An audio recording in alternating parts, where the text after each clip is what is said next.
Hey everybody, welcome back. Welcome to another day in Azeroth. Hope everybody is doing fantastic today. And happy Tuesday to all. Talon, DJ, Chaos, Wayne, David, Mr. Santa, Wojwoda, Dream It, Lael, Geo, welcome everybody. What is new? What is good, guys?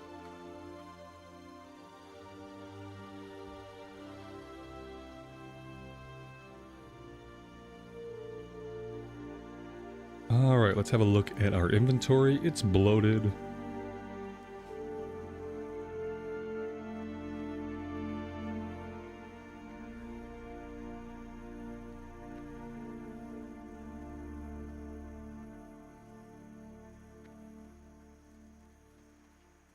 What can I do for you?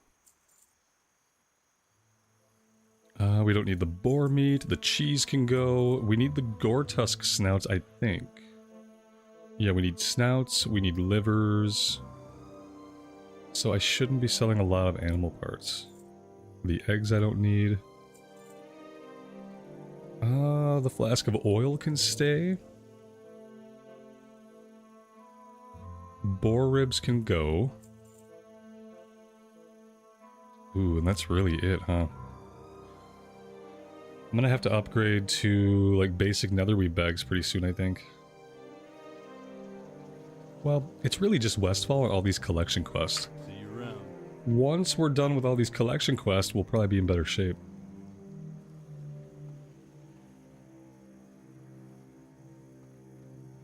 How's the audio today, guys? I'm working with a different headset, as you might have noticed. And so to me, everything sounds really weird. So as long as everything sounds basically the same to you guys, I can live with it. Because I think it's going to take some getting used to on my part. But looking at everything, it just sounds different for me. Oh, God.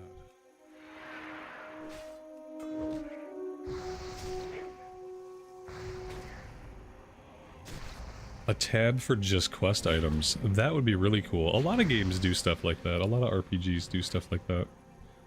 Where, you know, you'll have your inventory, but then you'll have a tab that's quest items. And a lot of times, if you have a game that has, like, weight management in your inventory, the quest items won't take up any, like, space. Because they're quest items. That would be really cool. Imagine if quest items didn't take up a space in your inventory. How neat would that be? Like, if they just had a different tab. Like, secret pocket. Let's say like, your quest items are really important, right? You wouldn't want to, like, set your backpack down and lose them. So maybe you got like a secret pocket. That's all your quest items. And that's just where all the quest items go. And then your inventory can be concerned with things that can actually be managed. Because you can't manage your quest items. There's really nothing you can do to manage them. You just have to hang on to them until you don't need them. The worst thing is, like, late game, you're like looking at certain items in your inventory, trying to correlate them to the quest that they're for, and you're like, am I ever going to do that quest? Do I even still have that quest? Should I ditch all these items? Or am I going to, like, instantly regret that? Oh, you know what we should do? We should come over to the border of Duskwood and see if we can fish.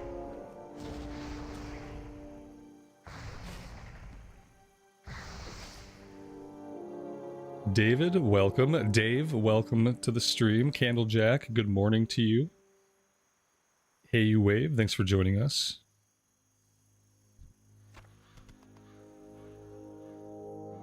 I do have ears. Yeah, did you guys know that I actually had ears? Yeah, they've been under there this whole time. The nice thing with these is if I want to, I can wear a hat. And I love me a nice hat.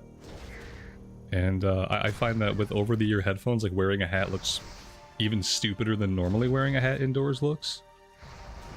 And so I won't do it. But with earbuds, I'll definitely wear hats.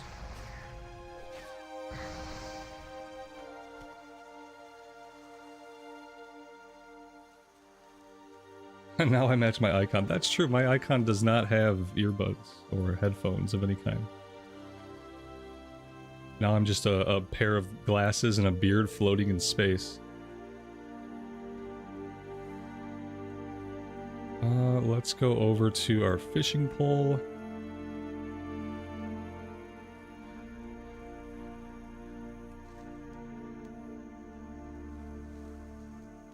Cat Lady Jude, welcome to the stream.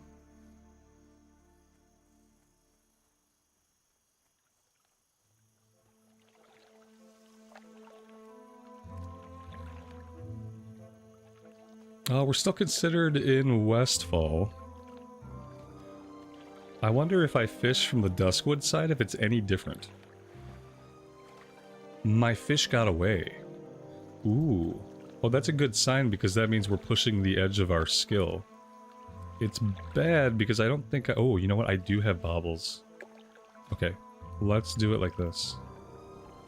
Let's use one of these two aquadynamic fish attractors that I bought. And then let's see how this goes. Probably go much better.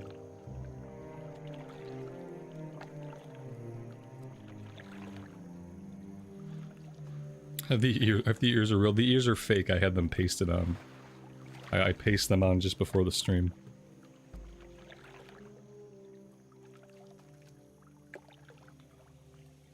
So if you look, one of them is crooked probably right now. There's probably one that's like offset from the other.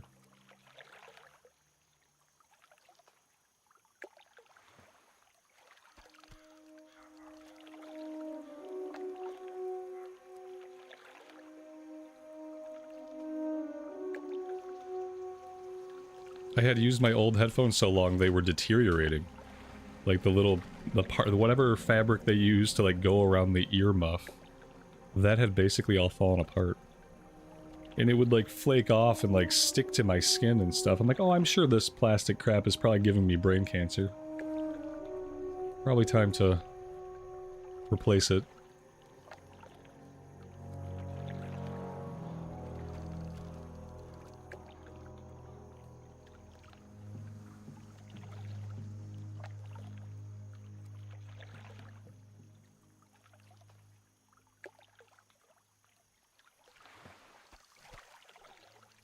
Yeah, I don't like buying myself stuff.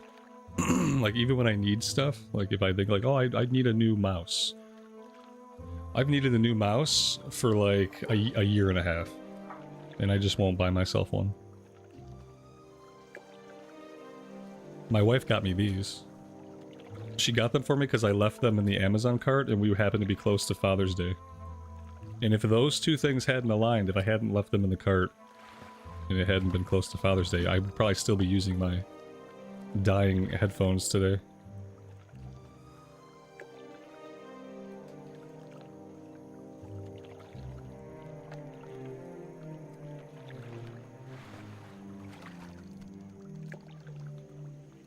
What's the best loot I ever recall fishing up? I don't ever recall fishing up anything really good. Sometimes we'll fish up like white items, sometimes we'll fish up potions. Fishing up a potion's really cool, because you might use it.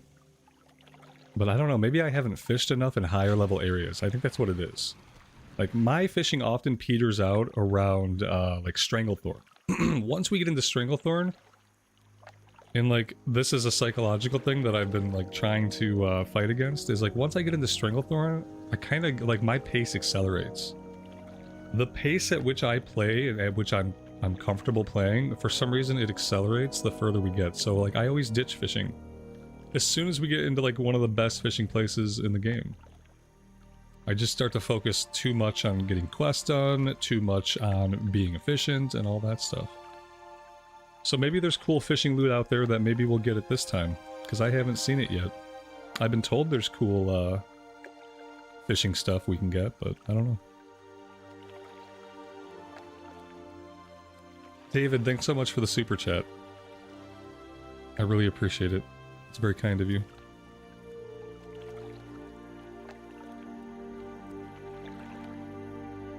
You fished up the 2 ring in Steddle's Pond in Westfall. +2 to all stats? Flavor text. 1 better than the 1 ring. That would be really cool. See, that's a story to remember. That's a really good ring, especially when you get it early on.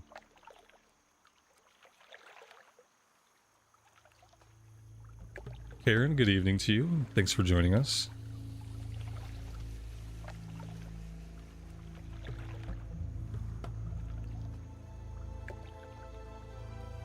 Yeah, the fishing wreckage is our best bet. Yep, I'm gonna keep going with it this time, so maybe we'll get some cool stuff.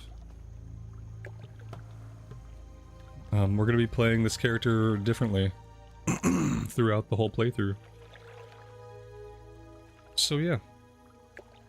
What are we at here? 140. Should I cap this out right now? If I can actually learn the book. We don't need to cap it out. I can do. Oh, that's the cookbook. There's the fish book. There we go. I was gonna say I thought I bought both of them. Since I'm alchemy fishing is a requirement, it kind of is, yeah. I don't disagree with you. You will hit a point in alchemy where you need to have blackmouth oil. And you will probably hit a point in alchemy where you need whatever the other one is, the firefin snapper stuff, so I have those on standby too. Now the drawback here is strangle kelp. Strangle kelp is what's going to slow me down. I don't think there's a good way to farm it. Obviously you can find it just underwater. But I don't know if we can just like get a bunch of it. We might have to buy some on the auction house, which would be okay. Well, it would be okay. I have 120 gold. That's... oh, I have 80 gold on the priest, so we have a little bit of gold on the priests, and that's basically it. So we could buy some strangle kelp if we need to. Westfall has some on the coast, on the far coast. Okay. There's lots of it off. Okay, we're gonna farm that then.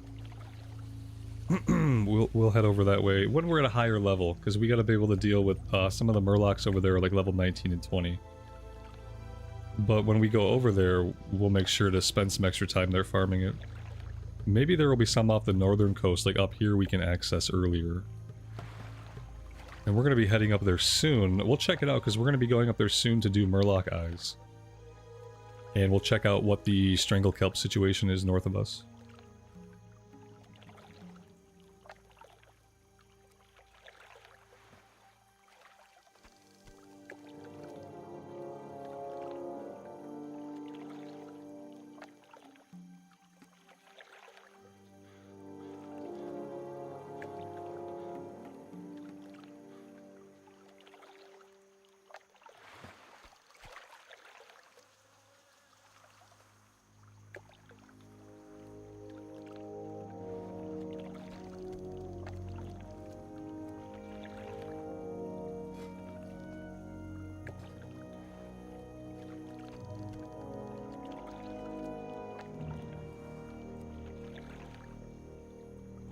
We're getting a lot of catfish, and the catfish we can cook for guaranteed skill ups.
Speaking of the buff, I do need to remember to get the ribbon pull buff before we head out and do anything today.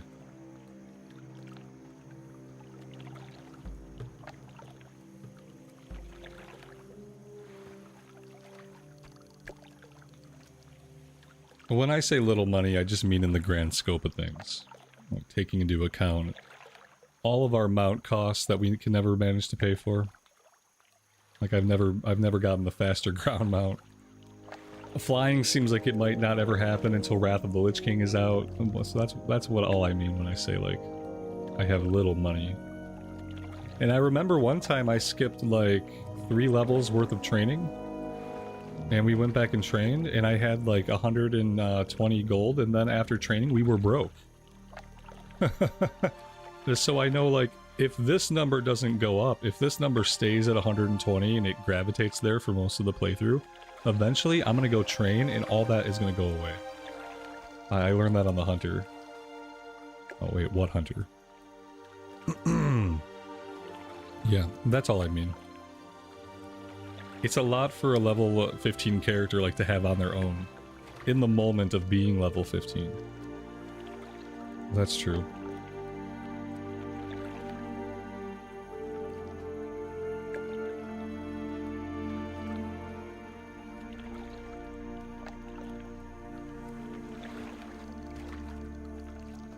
$150. That is pretty good. I didn't even know you can get to 150 by fishing in like the starting areas. Shows what I know.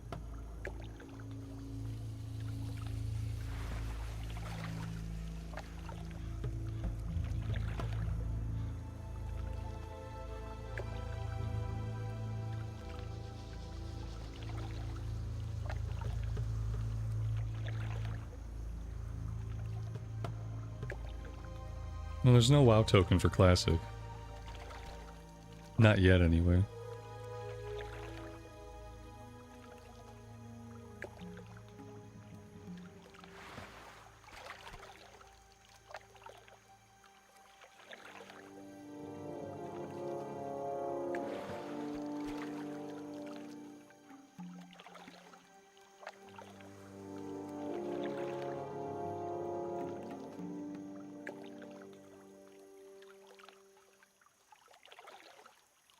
I guess 150 is good for today. We could probably go do some questing. I want to go cook this stuff though. We'll go cook and we'll get the ribbon pull bonus.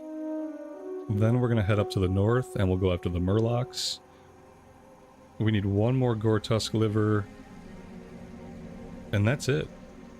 Murloc eyes, one Gore Tusk liver. We might be able to do the Knoll Paws while we're up there. And then when we come back, we'll do People's Militia. Oh my god. Okay. 2 of you at level 16 and me unprepared with no buffs. Huh. Yeah. I don't think that was ever gonna work out really well. Probably I should have just kept running away from that one. Yeah, this was a runaway situation.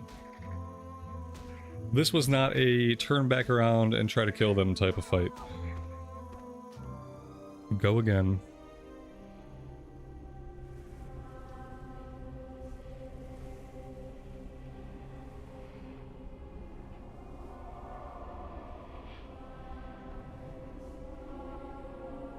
Use your weapon. Damn, you mean I shouldn't try to kill them with a fishing rod? Are you trying to say that the fishing rod might have had something to do with my low DPS?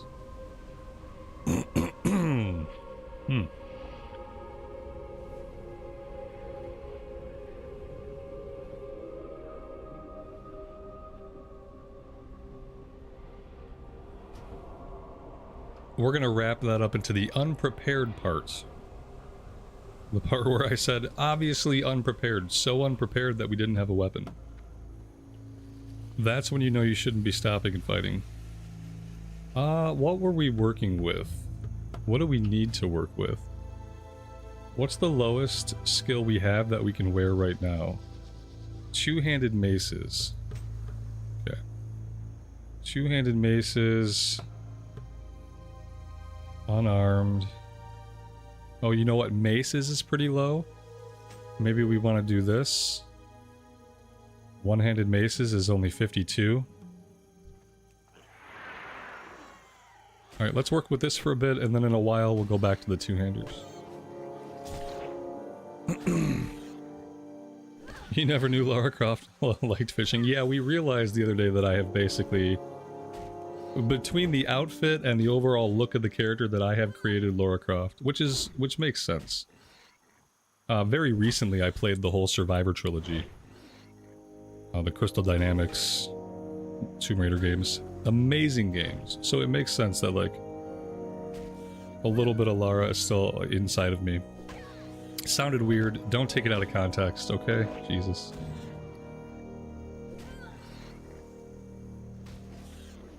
I'm still not killing this guy. Maybe this is not a very good mace. Maybe 52 is simply a very low skill.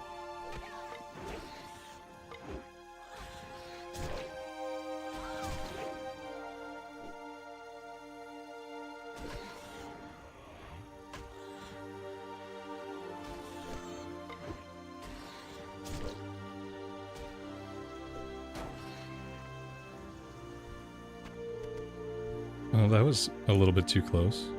Let's do some buff food. Buff food might help.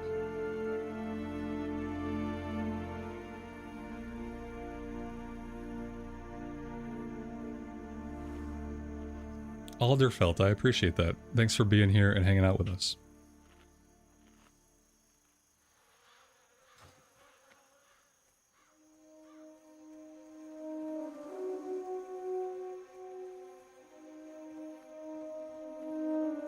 Where can we cook? Oh, we can cook over by the vendors. Let's do that first. 25. This will get us close to cap. We'll do the one. Let's do one, and then I'll use the cookbook. And then that way I don't have to worry about accidentally capping out and not realizing it. Because we all know that I will do that.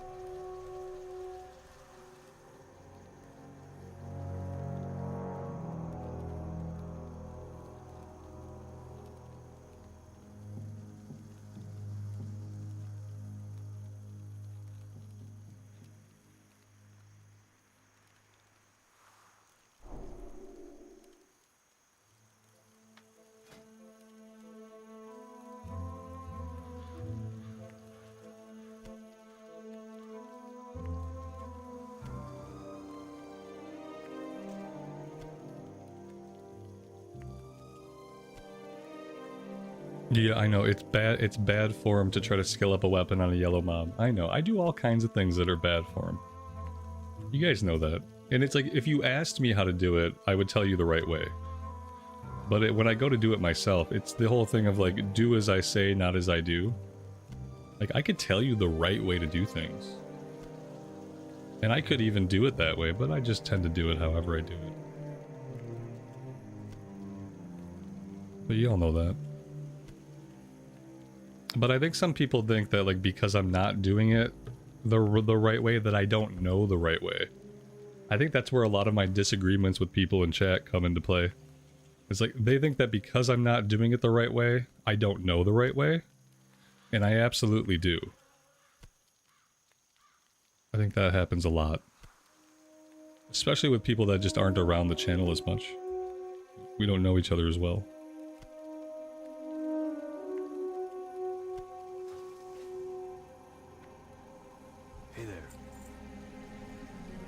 Do I want to keep any of these?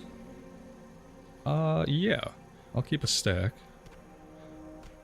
And then I'll sell the old stuff. And then I'll sell the excess. There we go. We're down to one stack. I am holding on to a lot of weapons. Because we've been switching between them, you know, to keep our weapon skill up. That's not really helping my inventory. The boar meat I don't need. Pumpkins I don't need. Pretty sure I need basically everything else, or could use it in some way. Let's clean that up. There's one more boar meat here. Vulture meat I need. A light feather can go. Okay. See you later. That looks acceptable. So, let's go grab our crit buff. We have to remember the Burning Blossom takes the place of a battle elixir. Doesn't say this, but it does. You can either have this, which is 1 hour, increases critical strike percent by 3% and causes fire damage to attackers. You can either have this, or you can have a battle elixir, but you cannot have both. So don't try it.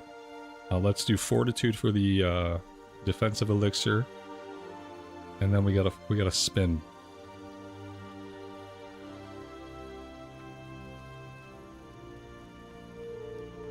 It's time for the morning's pole dance.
Oh god, she can't stop. She can't stop, chat.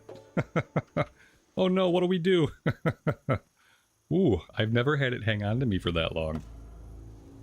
That was something. Okay. Alright, so we got all of our buffs. We have a basically clean inventory. I think we're good to head out.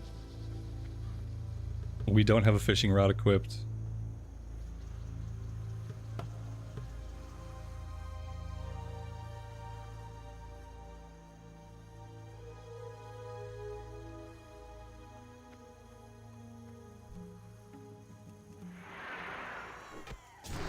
There was a gnome back there? Oh god. Did it give you the finger? The middle one of 3 fingers, I mean? Because for some reason they have perfectly human feet. They have 5 toes on each foot, but they only have 3 fingers on each hand. Like, how does that work out exactly? You'd think they'd have, like, 3 toes. But no, they got a normal looking foot. Their foot is deceptive because it makes you think they're going to be normal. And then you see their hands and it's like they got these 3 little sausage fingers. You'd think they'd have like normal little fingers because they do all that delicate work with like machinery and tinkering and stuff like that. I've always kind of wondered like how they do that like fine mechanical work with those big clumsy fingers they have. Maybe they work on machines with their feet. I've never really seen a gnome make something. Maybe they craft with their feet.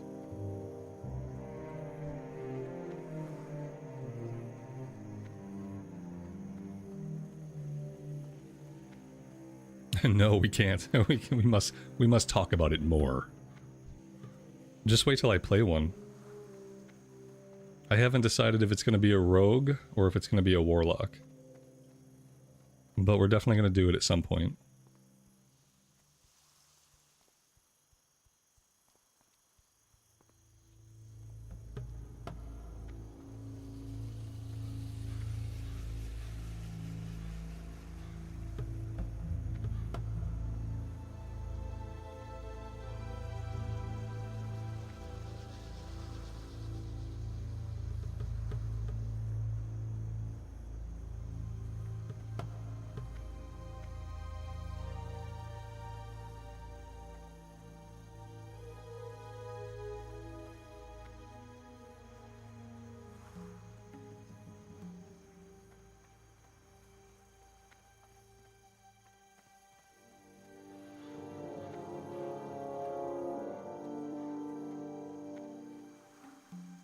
God, can I get bruiseweed yet? No, 98. I need 100. We need to find 2 more herbs that I can actually skill up on. Maybe the strangle kelp. If we can find a couple strangle kelp, we'll be in good shape. The peace bloom, I think, has a small chance to give us a skill up. But I don't think it's guaranteed. Yeah, it's green, so like very low chance.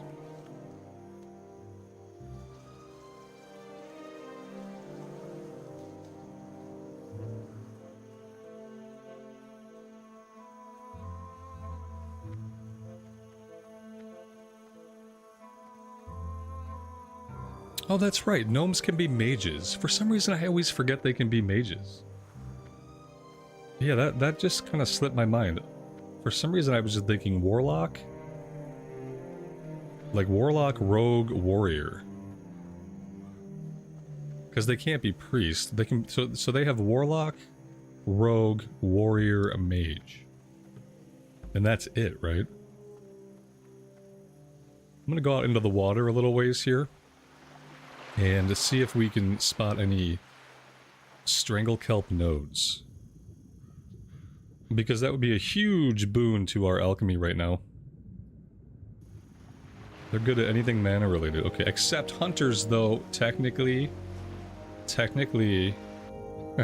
hunters use mana. Casting. They're good at casting anything. We can agree that while hunters use mana, they don't cast.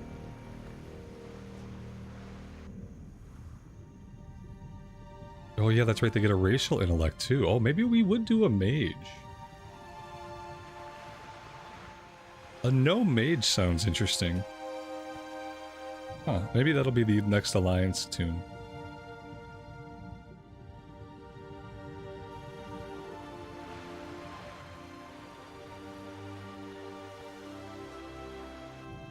Millhouse Manastorm. Yeah, I'm not up on my gnome lore. I clearly don't know a lot about gnomes, okay? Haven't played many of them. Haven't even opened the character creation menu to them. Like, I don't even really look at them. And I mean, I'm sorry. It's just where my knowledge of WoW falls over is when it comes to gnomes. A gnome mage engineer. I don't know if engineering would benefit a mage, but it would be flavorful for a character. Like if you wanted to go like full into RP mode with it, could be cool. So that was a little bit of strangle kelp. I'd love to find one more and get this to 100. And that way we can pick up anything we find in Westfall. Here we go. Yeah, this is totally worth it. I don't know if maybe I shouldn't swim around a little bit more up here. See what else we can find.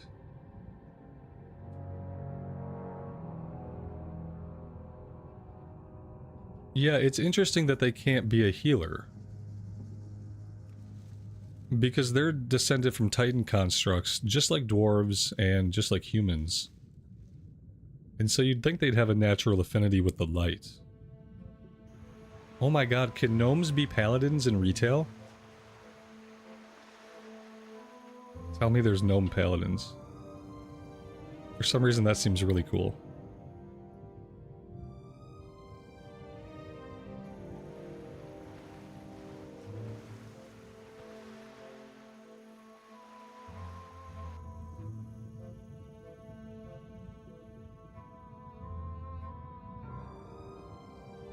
No paladins for gnomes. Do they get priest? They get priest in retail though. I'm sure they get priest.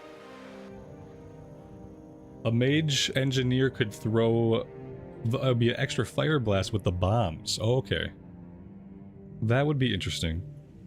Like you get your fire blast off and then you toss a bomb. You get the bombs though, you gotta place the reticle. I feel like placing that reticle sometimes really slows you down from like pressing the next ability. It'd be cool if the bombs targeted the mob that you had targeted. You didn't have to lay down the template. What's up there? Mage Royal. I would love to have the Mage Royal.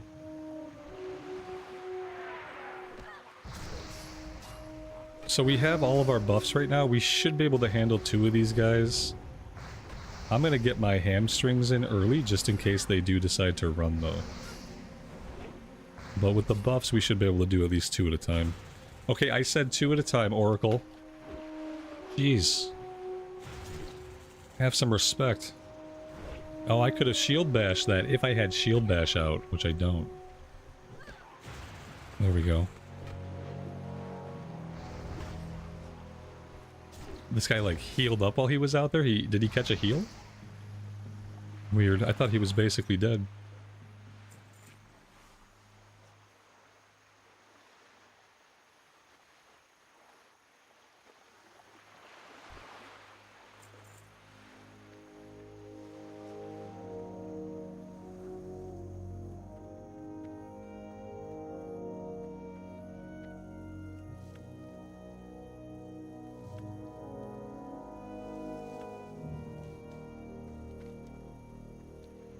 Alright, we are at 101 for Alchemy. Should I swim out here a little bit more, maybe see if we could find a couple more pieces of strangle kelp? I feel like since we're out here, we might as well. This is a good source of skill ups right now, and it's really one of the few good sources of skill ups we have. And I'm sure strangle kelp on the auction house is probably quite expensive.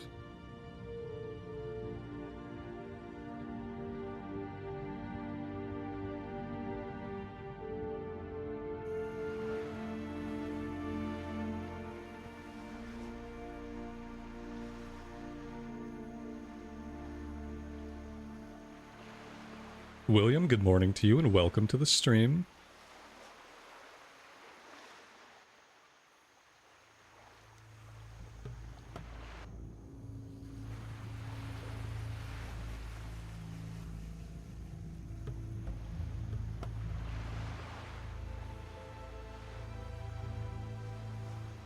Herb Finder was working a minute ago. It was tracking that mage royal we found. So I think it's working. We're just not finding anything right now. And I wonder if depth matters. I wonder if like the tracking counts in the depth and the distance. And so like maybe if something's really deep but close, we wouldn't see it unless we dove down. I wonder if that comes into play when we're looking for strangle kelp. Like, should I be under the water looking? Because it gets me closer to where the spawns are going to be. I don't know. We're not having a lot of luck, though. He says, okay, I'll just keep complaining about it. Yeah, we're fine. There we go. That's actually pretty good luck to see two of them on the minimap at once, so I take it back.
Let's check out here around the tip of these little islands.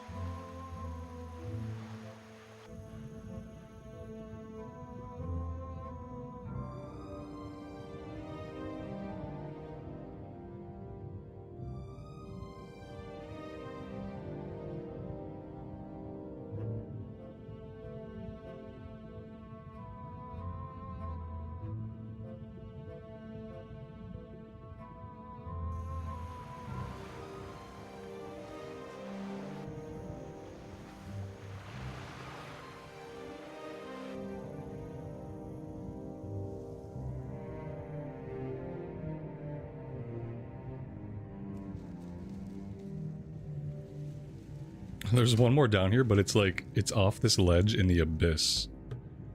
Oh no, that's not... Oh, for some reason, from a distance, this looked like it was going to be like a deep ledge, but it's not. Okay, the ledge must be further out. I'm assuming eventually it drops off. Oh god, do I have enough air for this? You know what? What am I doing?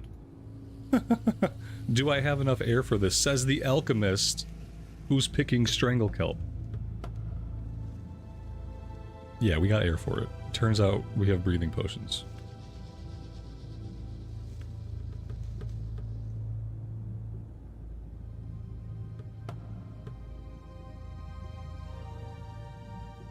Welcome to our scuba life.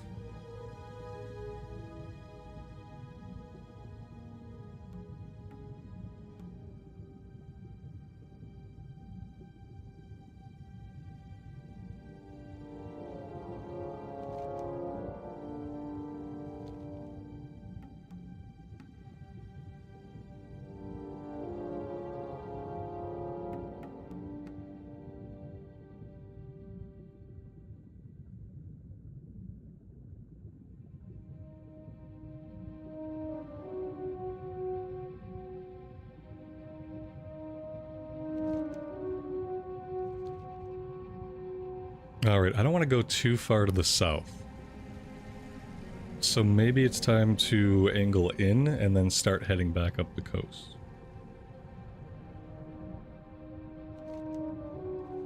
I feel like this has been moderately fruitful. We have 14 strangle kelp, which is more strangle kelp than I've ever had in my bags at one time in my entire life. And I've run alchemy on a few characters, including a Season of Mastery character that actually capped alchemy out, and I still never had this much strangle kelp. So I'm going to count this little venture as a big win. And we can head back towards our Murlocs. Still need 2 more eyeballs.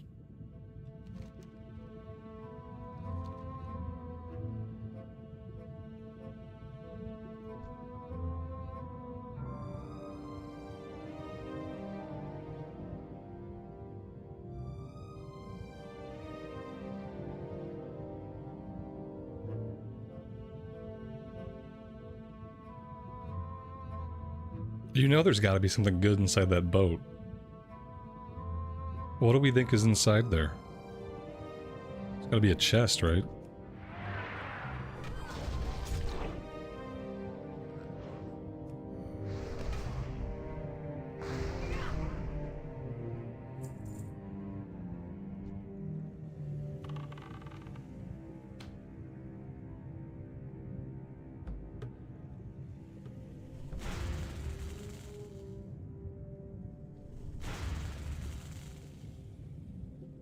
Pulling casters underwater? Not easy. We can't... Oh god. You know, you choose to fight the Murlocs in their own territory and you often will pay for it. And that might be the case here. Let's see... What can we do? We can do that. Okay, let's hope for like some big crits. Big crits on this guy. There we go.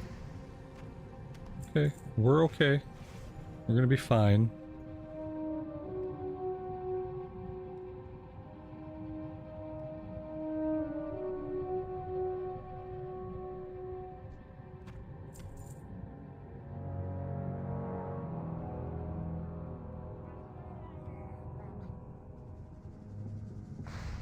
Okay, I didn't see a chest. We're gonna bail out. There may have been something in there, but that place is absolutely packed. Oh, good. Oh, you're a netter. Oh, it says it right in your name? Oh, okay. Oh, I see it now. You're right, it says it right in your name. It says Murloc Netter. Like, what do you think they're gonna do to you? What are the odds we live? Very, very low. If they get off like 1 or 2 more lightning bolts, that's it for us. Oh my god. We survived. We're getting very lucky. Pushing our luck with these Murlocs. Back to land. You know, water potion notwithstanding, we are still a land animal. And we still do not fare well in the water. Can I stack the speed potion with the breathing potion? Because maybe if we did that, then maybe we'd be more formidable against Murlocs. If we could stack the speed and the breathing.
Let's jump back over and level up some two-handed weapon skills. Let's go to the mace. And we'll do that for a bit.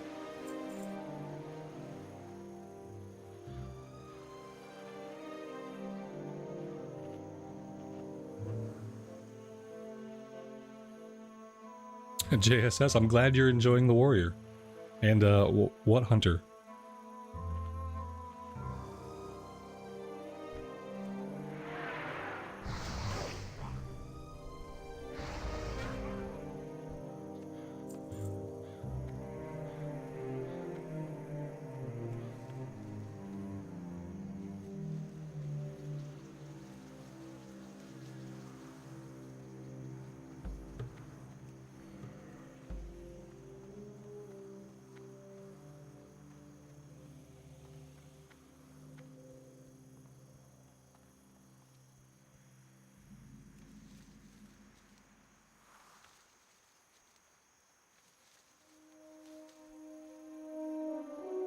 Did we get all of our eyeballs? Or did we just stop tracking the quest? We did get all the eyeballs. Okay. Cool, cool, cool. Let's go back and turn this one in. We need one more Gortusk liver along the way, then we can get all of these extra animal parts out of our inventory and have much more inventory space.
Oh my god, we can pick up the bruiseweed, chat. We finally did it.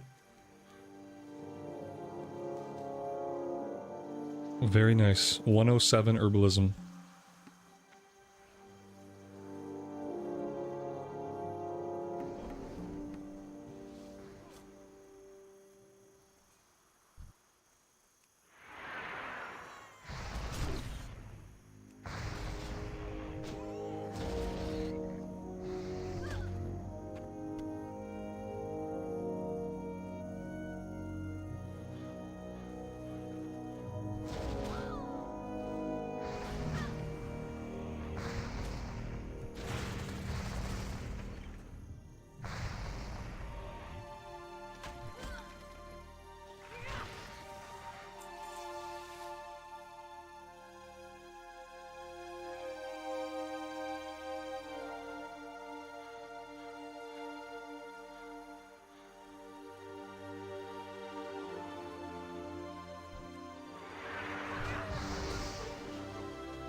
That boar had every part except for a liver.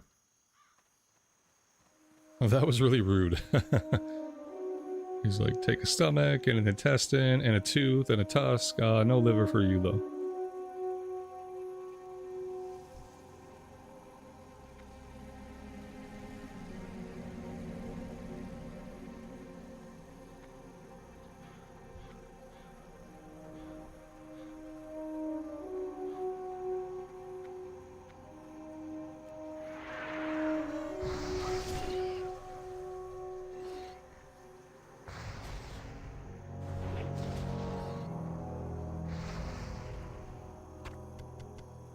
Hey, there we go.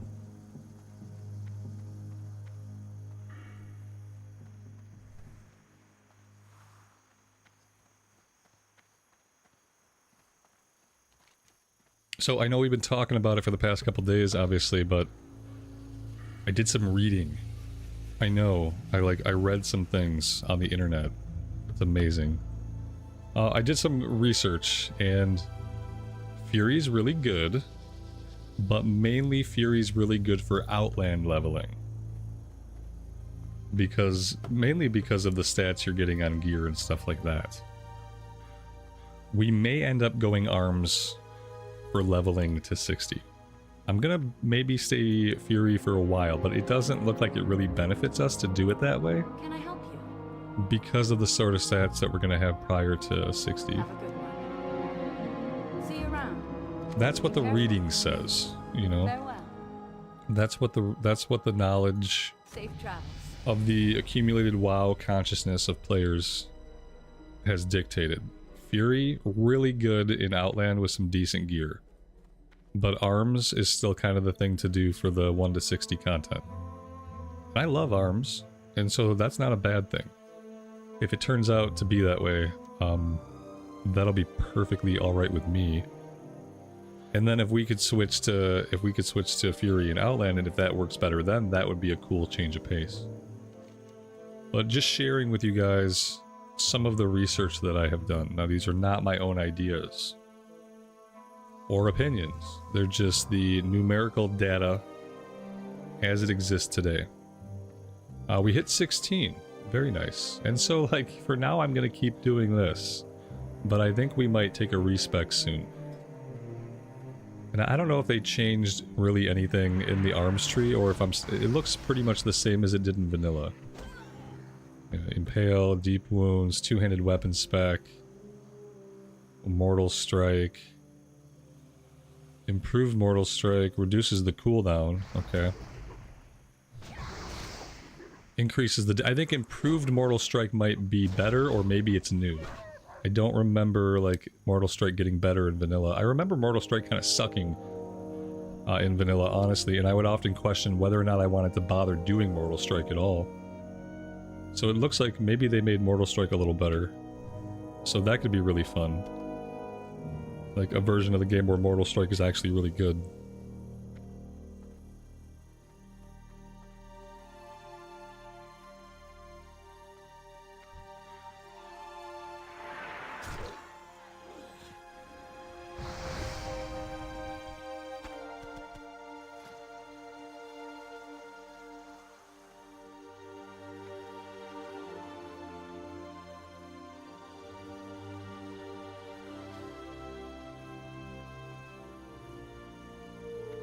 Let's go after the trappers and the smugglers now. I should have emptied my inventory out back at Farmer Saldian. But we're pretty close to town, so we'll just do it here. Patrick, good afternoon, man. Welcome to the stream, and thanks for joining us.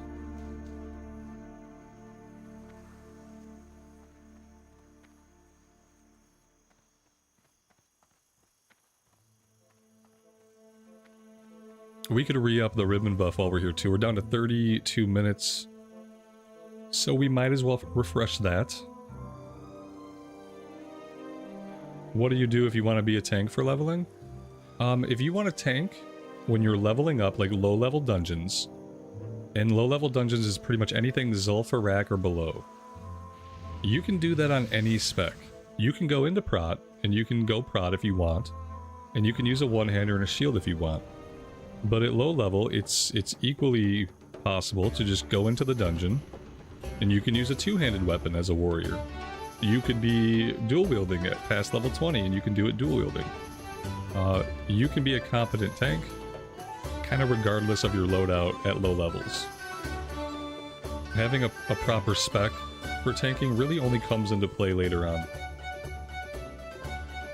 I would say anything after Zul'Farrak, then you probably want to look at some tank builds. But early, you can do anything. Oh, there we go, we're at 60. Okay, let's go empty the inventory. And I've done it lots of different ways at low levels. Sometimes I've put on a one-hander and a shield, and we've focused on being just like a traditional tank. Other times I've just gone in with a two-hander I'm using. I did some Fury tanking in Zul'Farrak, That was really fun. Looking for something specific? So I've managed to do it all these different ways. And it's been possible to do it those ways.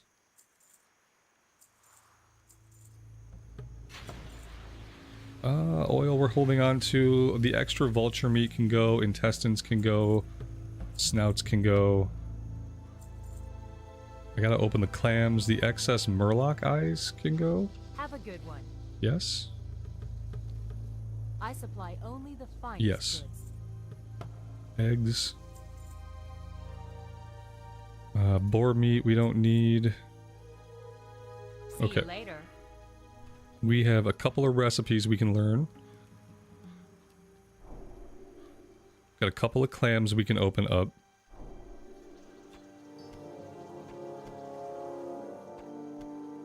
Okay. I have 2 fishing rods. I don't need 2 fishing rods. I need 1 fishing rod.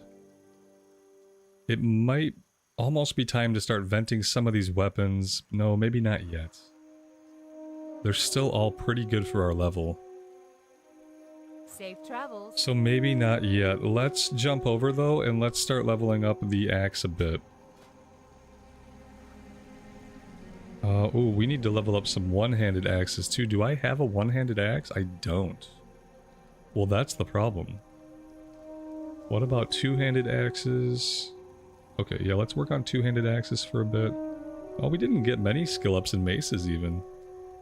Maybe I haven't been fighting as much as I think. Alright, back into the fray for some actual combat. Oh, let's... yeah, we got ribbon pull. We won't do this right now. Re-upping this one costs an item. So I'm going to hang on to the item until this is completely out. And then we'll worry about using it and re-upping it.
I would really rather not die. That's going to be a pain in the butt.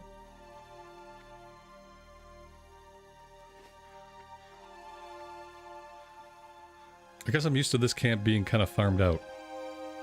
Typically there's lots of other players who are killing these guys and you can just kind of do whatever, but not today. Haven't really seen many people in Westfall today so far. Let's get the buff food going.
Mantar, good evening to you, buddy. Welcome to the stream, and thanks for joining us today.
Nenya, welcome to the stream. Thanks for joining us today.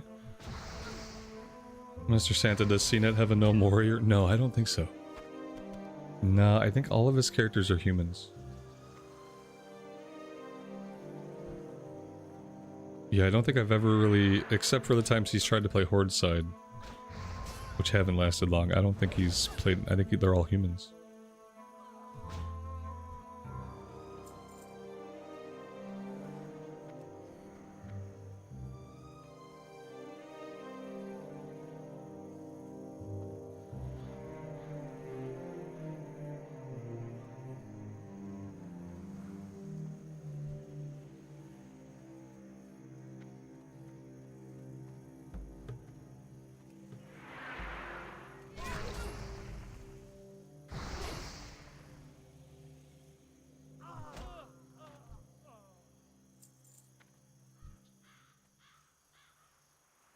Maybe he'll level a gnome warrior with me when I do my gnome mage.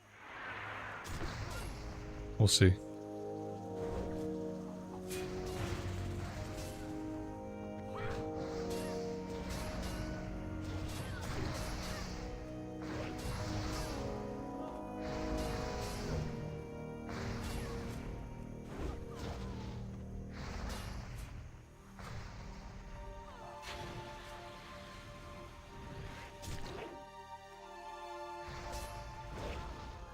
Oh god.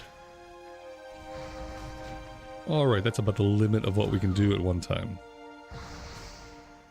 Even with all the buffs we have going on, 4 enemies is quite enough. Probably lucky that Pally was nearby.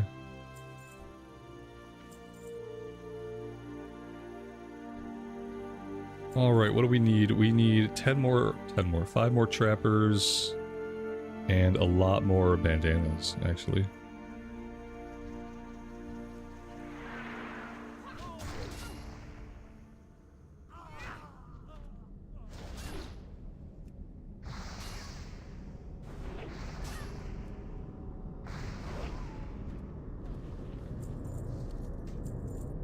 Infantry Tunic of Stamina. 3 stamina requires level 8.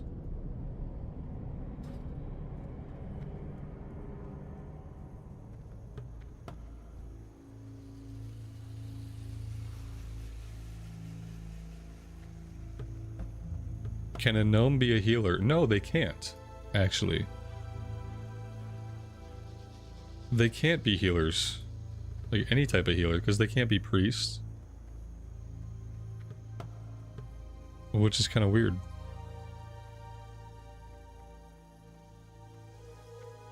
And then you hear about those people who were doing like the race-locked hardcore runs. Like, I guess they couldn't really do proper runs if they were all gnomes.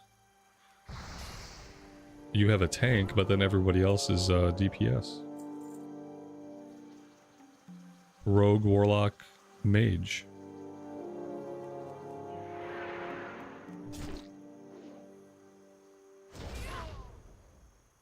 I feel like Priest is very much like Warrior. Everybody should get it unless there's a very good reason why they shouldn't. And I don't think there's a good lore reason for gnomes to not have access to the Holy Light. So it is kind of weird that they didn't have access to be a priest right from the get-go. Yeah, by Kata, right, I'm sure. By Kata they were able to be priests.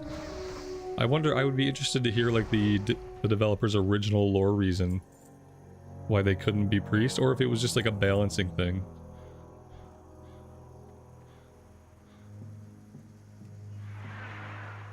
Could have been just for faction balancing.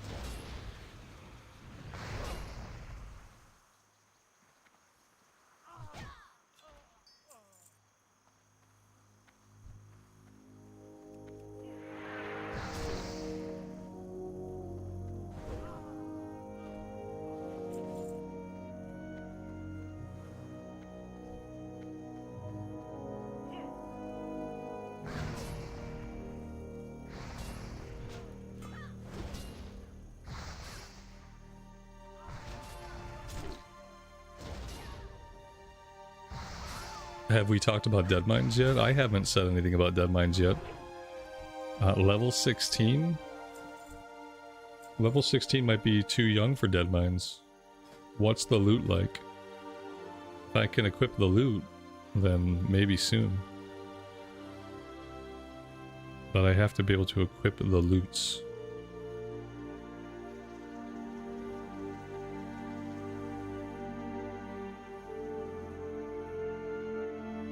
Level 19. We have to wait until level 19. This is technically level 20. No, I haven't. Hasn't come up yet. I want to have all the quests going in. At least all the ones that happen inside the instance. So yeah, probably by level 19. I don't know if it'll happen. It could happen today. You know, it depends on how smoothly we move along. But it might be more likely that it would be tomorrow. I don't know. Hard to say. The day is still young-ish.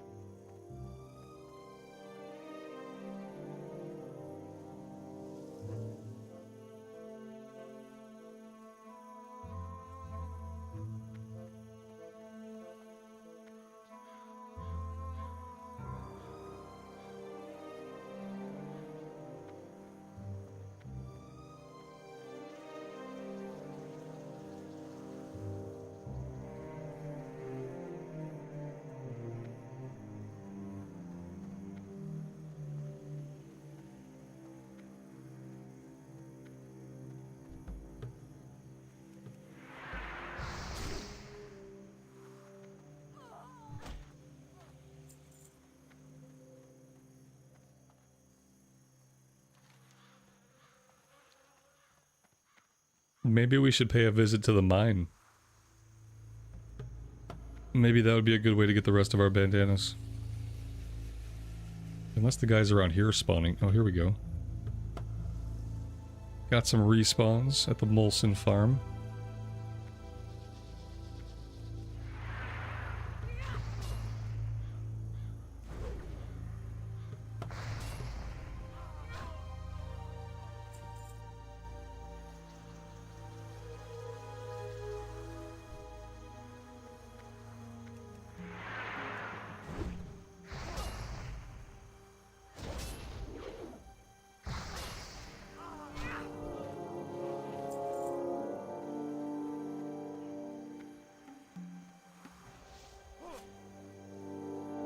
Alright, now we're just looking for a couple of trappers.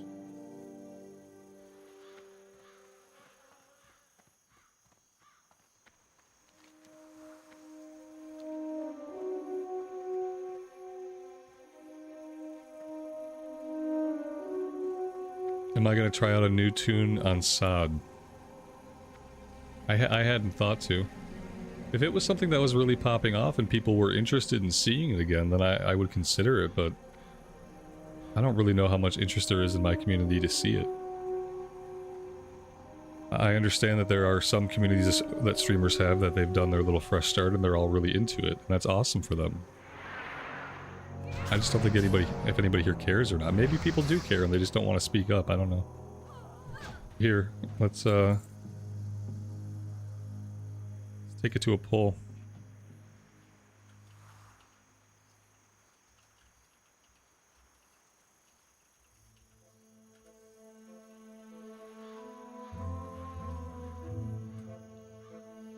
Boop. I bet it's 50-50 split. That's what I would bet.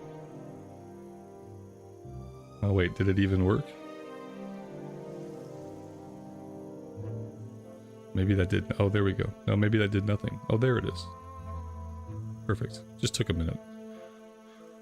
We'll see, but I bet it's a 50-50 split.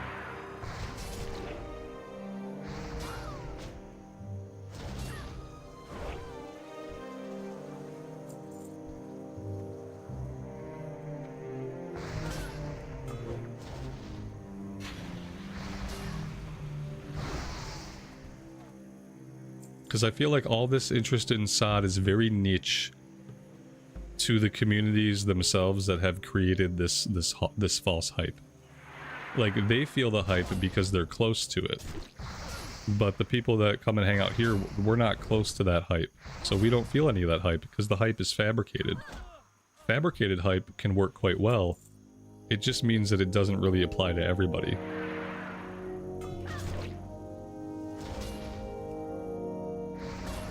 Definitely not a fan of the fake fresh Sod. Yeah, I think it is. It's fabricated, fake. It's still valid for the people that are enjoying it. Like, it is fabricated, but it's still absolutely valid for those communities who are really into it. It just isn't really a thing that's for outsiders. It's for people that are in those communities who hang out with those streamers. It's their thing. It's not something that, like, just somebody solo is gonna really get into. Because you gotta join one of the guilds. It's not like an outside content creator is not gonna like get into that. Like, it's just not for us.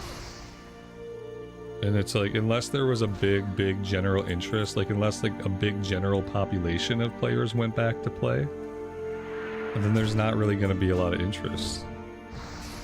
Except in those corners where interest has been cultivated.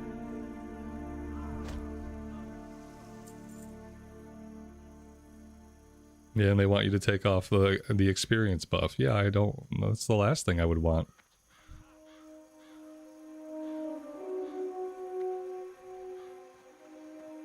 If I play Sod, it is for that more accelerated, more free-form, more flying by the seat of your pants type of experience. Like, I definitely wouldn't want to do it and take the XP buff off. That doesn't sound fun at all. So yeah, no, I don't think it's something that I'm gonna do here unless something happens with it where it gets really like a lot more general interest. If it were to somehow provoke a lot more general interest, then yeah, maybe. But no plans right now. Alright, we are done with these. We have a couple of other quests we could do. Let's actually go all the way up to the north. We could start trying to work on the Knoll quest, and then we could We'll do Harvest Watchers when we do the next round of the Defias quest.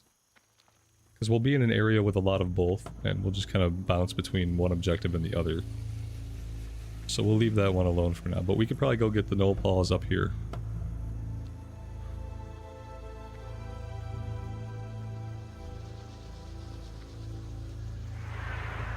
There are guilds running with no rules. Oh, sure. And so if a lot more people start doing that and it just becomes a big general fresh start event like within the WoW community itself, then I would check it out. But it would have to get a lot bigger to really draw my interest, and people would have to be playing it just the way the game was designed. People would have to be playing it without weird arbitrary rules or anything like that. And if there was a big general interest in people playing SOD normally, then yeah, I had a lot of fun in SOD there at the very end of its life. But I just don't think there's going to really ever be a true reason to go back. Not for the majority of people. I mean, unless Classic Plus is like 7 years off and they don't have any plans in the meantime, then maybe you could see a revival someday, but we'll have to see what shapes out. We got Bruiseweed over here, definitely need that.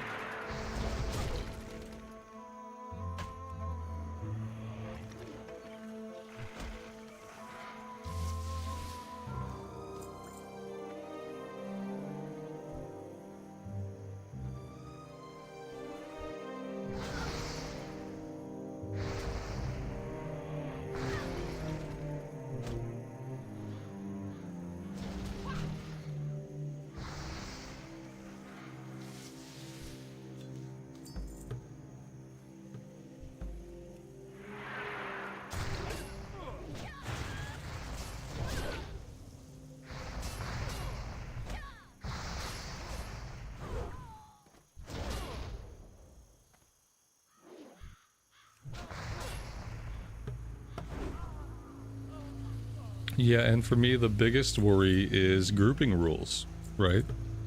Especially in a game like SOD. Like, if I play SOD, I want to do the raids, because the raids were fun in SOD, and there was a really big pugging culture, and you could just get into pug raids, and you could just have a good time. And so, you know, I don't want to have to worry about grouping restrictions, where people are only grouping with people in their guilds, or maybe they're only grouping in a coalition of guilds.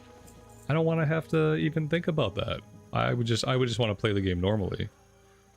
Look for a group in the normal ways. And if I can ever do that again in SOD and it becomes a big thing with players, then maybe we check it out again. Now, you guys are pretty evenly split on the poll.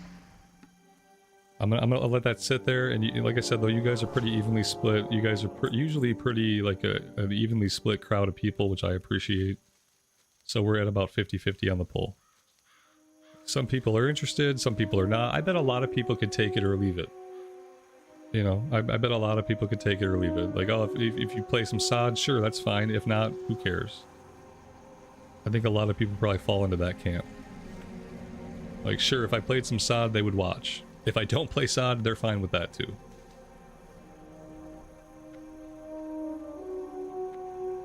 SOD is Season of Discovery. Look up Google Season of Discovery. I'm sure the AI will hit you up with a really concise overview.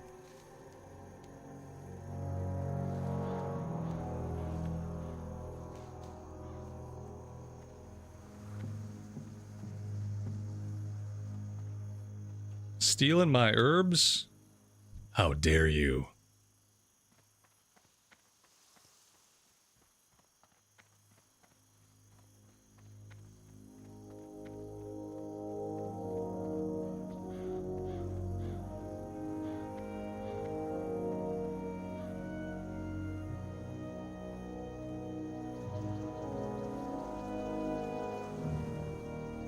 You think Fury is best for leveling in TVC?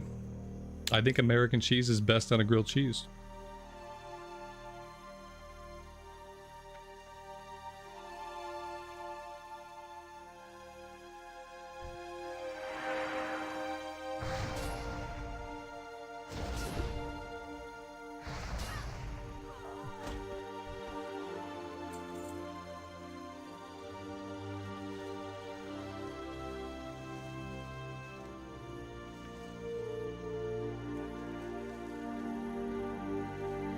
Bring back the dibs macro. The dibs macro exists.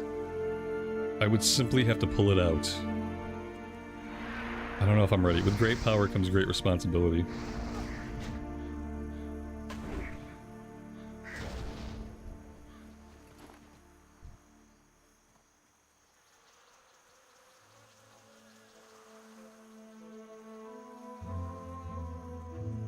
It looks like we weren't the only people with the idea to hunt the gnolls up here. Because they're all dead. Oh, there was a chest. I wonder if there's simply junk in this chest that the last person to loot it left. Because it's kind of suspicious. There's no mobs, but there's a chest. Someone is already looting that corpse. That's the first time I've ever gotten that message, looting a chest. I tried to loot this, it said someone is already looting that corpse. And now it says that item is already being used. It's a mimic. That's about as close to a mimic in this game as it gets. That corpse is already being looted. What? Very sad.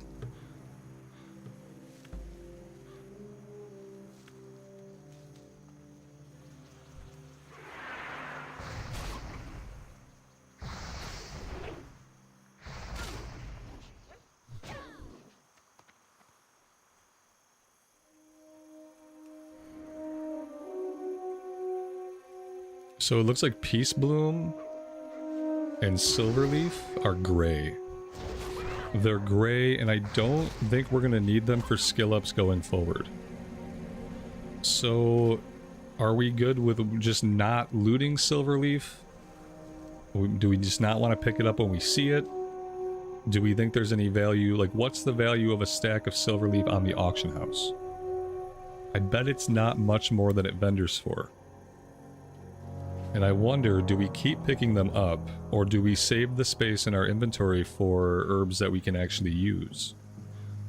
What do you guys think? Value in picking them up and selling them, or they're not going to sell for more than they vendor for, just get rid of them?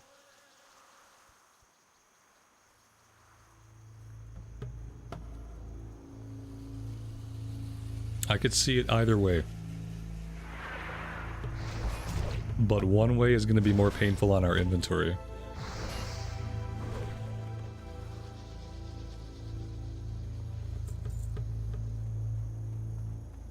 I see herb, I gather herb. That's completely fair. That takes the thinking out of it as well, which I kind of like. I see herb, I pick herb. Okay, we'll go with that for now. We'll go with I see herb, I pick herb for now, and we'll see how that treats us. But I do need to empty my inventory. It doesn't look like knoll palls are in our immediate future. So, yeah, let's just go back to town, I think. We could jump over to Loch Modan and we could do some stuff there if we want to. We could keep going here. But I feel like some zone hopping could be good. Also, here's an idea. We might have to do it this way. Is it time to go to Kalimdor? Because if we don't do any Kalimdor stuff early, it gets really hard to navigate Kalimdor later on the Alliance. And so I wonder if we want to make our way over to some distant lands, some alien shores, or what we want to do. You know, this would be a good time to do it. And like, I don't know, we could hit up Blood Mist. We could do Dark Shore or Blood Mist. Of the two of those, I would be more inclined to do Blood Mist. Or we could not bother with any of that stuff, and we could just go back to Loch Modan. Maybe that's what we do.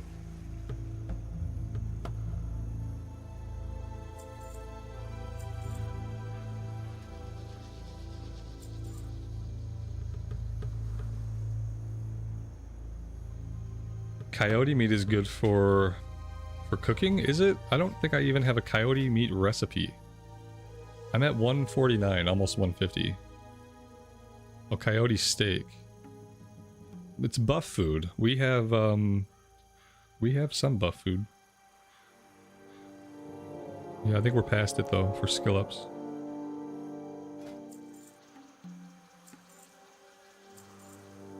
The hops. I never do this quest. I always hang on to it, then I never end up completing the actual quest. Oh man. Alright, well maybe... These vendor for 10 copper a stack. Like, can I get more than that on the auction house? I bet I can get more than 10 copper a stack. Go with honor, friend.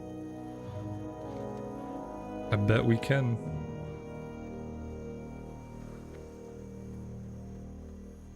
Is the travel time worth the bother? I'm not sure. Yeah, maybe, maybe not. Bruiseweed back here. We need the bruiseweed. No, I think we'll just go back to Loch Modan. Maybe we'll do the other side of Loch Modan. I feel like we need to zone hop somewhere. We need to go do some stuff somewhere else for a little bit, I think. Otherwise, we're going to get right into the next Defias kill quest. And we're going to be going up against pillagers, and the pillagers are going to wreck me. Like, do you want to see me die a lot? Because if we want to see me die a lot, then I try to fight the pillagers at level 16. Where is this herb? Oh my god, it was hiding. I just think it'd be a good idea to get a couple more levels before I try it. I don't know how I feel about Blood Mist, though. I don't think I really like Blood Mist. It has good gear, like there's some good loot we can get off the quest, but I don't really need any of that stuff. Because we're not, you know, we have gold, we didn't do like self-found or anything. So I don't think I need to go over there. It is a lot of travel. I don't really care for Darkshore or Blood Mist. They're just not my favorite zones. I would do them if we were doing a Night Elf run. Or obviously if we're doing a Draenei run, then I would do them. And it would be fine. We'd enjoy them as much as we could. But I don't think I want to take a human there. It does seem like we're going out of our way for like a lot of bother.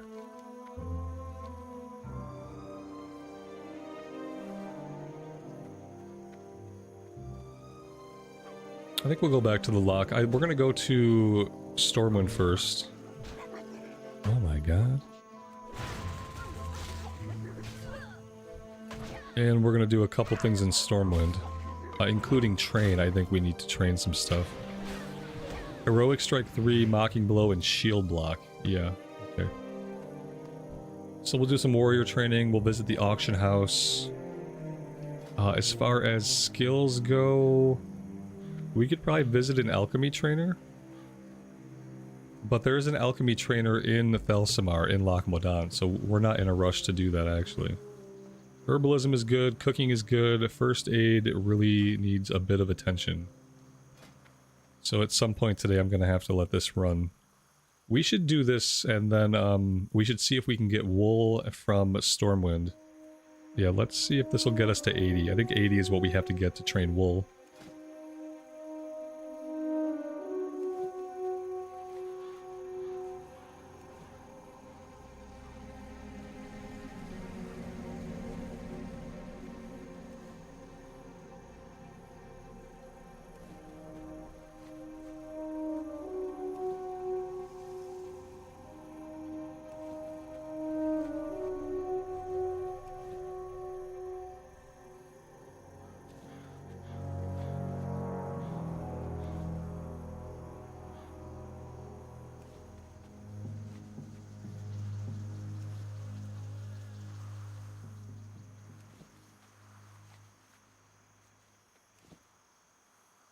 The poll is incredibly one-sided by Rambler's standards.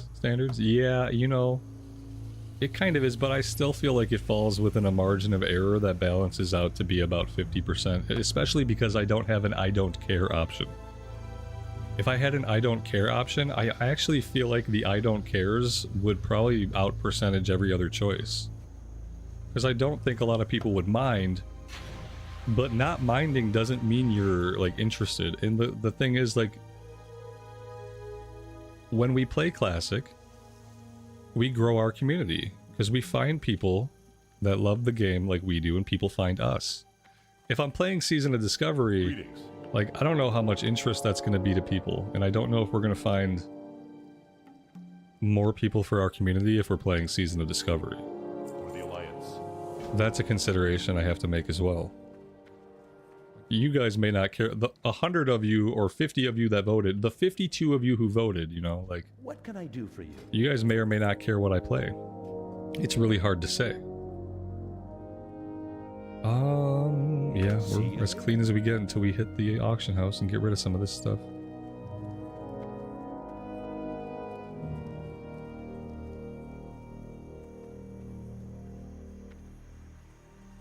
Kamokaneski, welcome to the stream and good morning to you.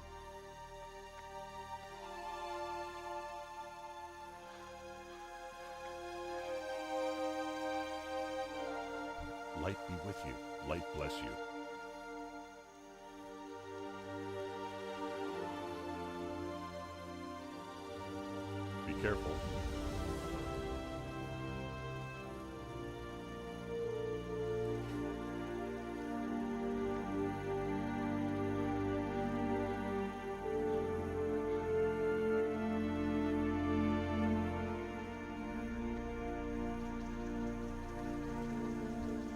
Need something? Safe travel. Alright, off to Stormwind we go. The I don't cares would win for sure. They probably would. The thing is, I don't really have a desire to play. And so that's what's going to stop any potential run. Unless I, for some reason, get excited for this sod thing, it's probably not going to happen. And I don't feel any excitement for it. I'm much more excited to be doing exactly what I'm doing right now.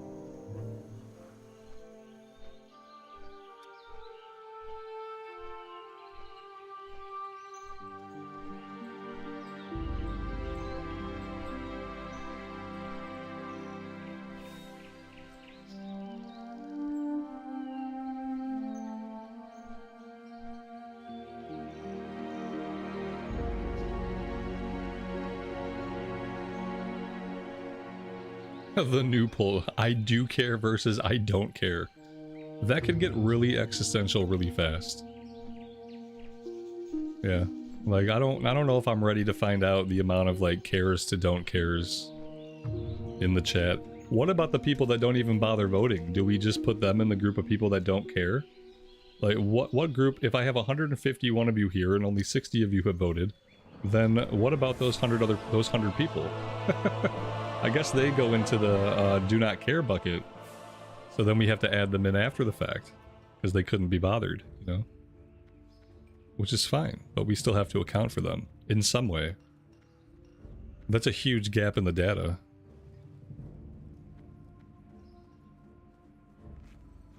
This poll would be much more useful if I just put it on my, like, community page.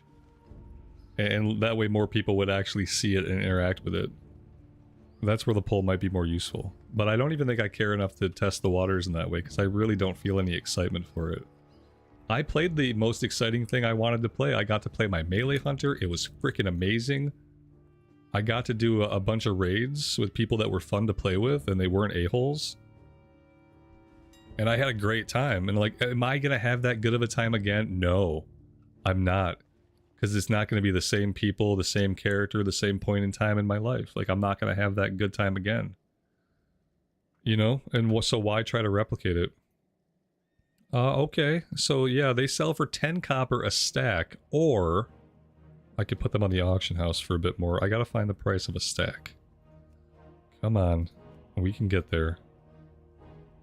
Stacks are starting at 60. This is really good. Oh my god. Okay, definitely worth picking up every silver leaf. We can sell them for 65. Okay. We're gonna put them up for 60 just to get rid of them. I think someone will probably buy them instantly to get their price back. That's freaking good, man. Okay. So we're gonna wait till we have full stacks, though. And if we don't get full stacks, then, you know, we won't bother. Do we need anything else from the auction house that we can think of? You know what? We need a one-handed axe. That's what we need to skill up. One-handed axe. Our lowest weapon skill right now. No, I don't need a blue. Not in the market for a blue. Okay. Here we go. This is the one. Blackrock Mace. 35 silvers. There she is. If I have Auctionator, I can drop the stack in the selling tab and it'll undercut the cheapest. Yeah, I think I have... I can't figure out how to make those auction add-ons work. For some reason, I've proven to be... You know, I just don't have the intelligence for it. I don't know what else to say. I've fiddled with these Auctionator things and I just can't get them to work.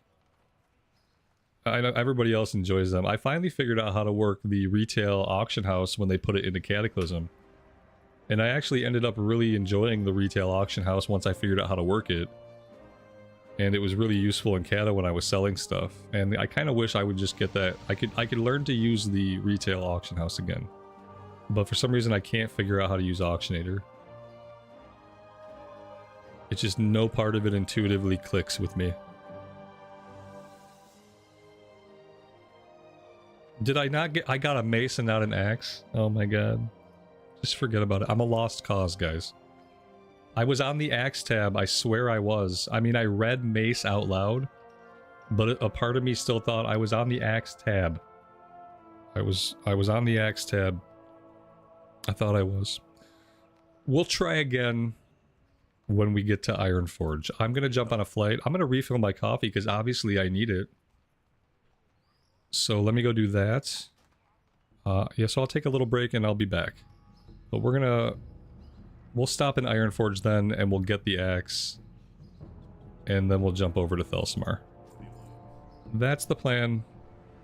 I'll be back soon.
Alright. Let's get back at it. Auction house for an axe this time. Not a mace. Not a Blackrock mace. But an actual axe.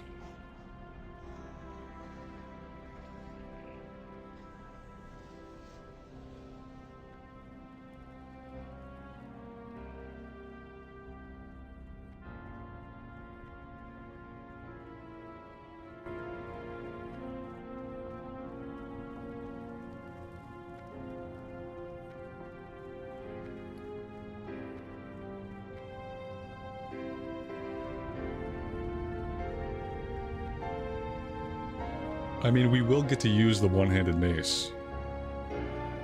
We just don't need it right now. So we'll keep a hold of it. Okay, one-handed axes. One-handed axes.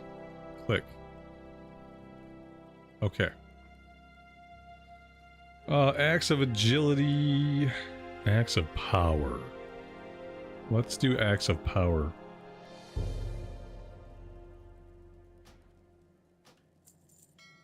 That seems nice.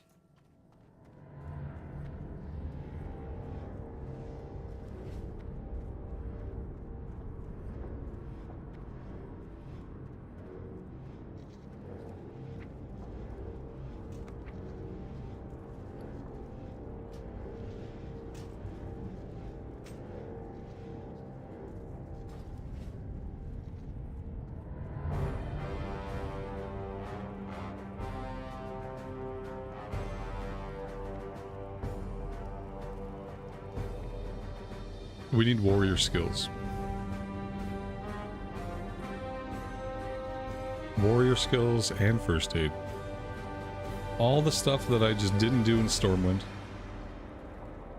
I was thinking about coffee, and I was thinking about the sandwich that my wife made me. And I just forgot to do all the things.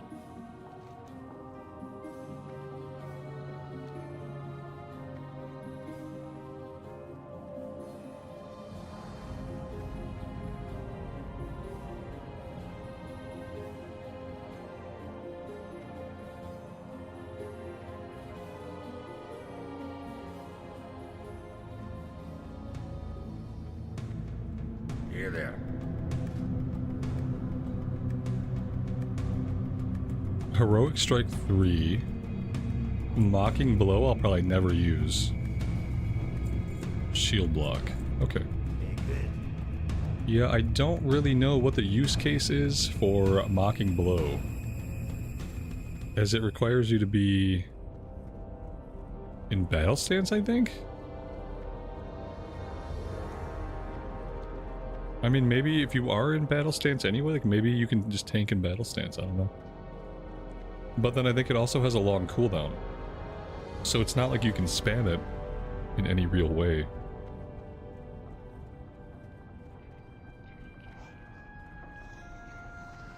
It's a landslide? Is it a landslide? 63% to 37%? With hundreds of votes unaccounted for? Like, what happened to the mail-in votes? You don't know. I'm gonna let it stay up through the stream today. We're gonna take a look at where it's at when the stream's over. There's also like a motivational issue, right? Because people who don't really care to see sod, they might not bother clicking no. But the people that want to see sod are gonna click yes. So like inherent in the poll, there's an issue of just enough care to even interact with it one way or another. There's a motivation issue built in. And so I think that the data is skewed just because of the motivation issue. No. But I'm gonna leave it up and we'll look at it at the end and see.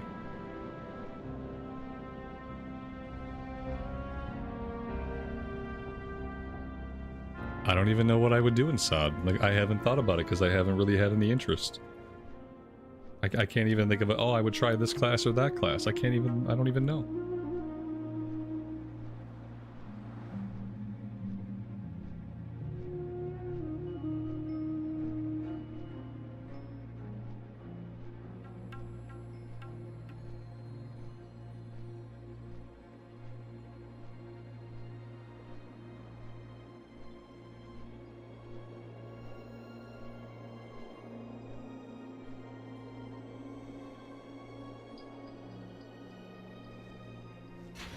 What about people clicking yes in case I want to play it? I don't think anybody believes I want to play it. I don't think anybody's clicking yes, like, not based off of my excitement. I've said multiple times I don't even know what I would do. So I don't think there's a population of people clicking yes because they think I might want it. There might be a population of people clicking yes because they think I don't want to do it. Unfortunately, that's more likely.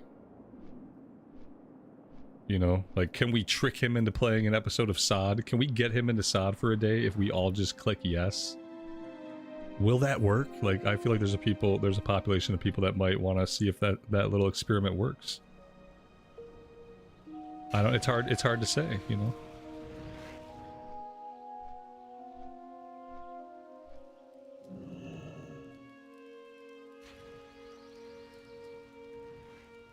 Alright, first off, let's go south. Oh, you know what? Let's work on some alchemy. Let's work on alchemy, let's get the ribbon pull buffs going, but alchemy first.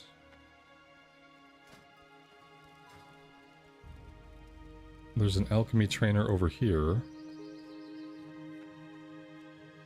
See if we can learn anything new.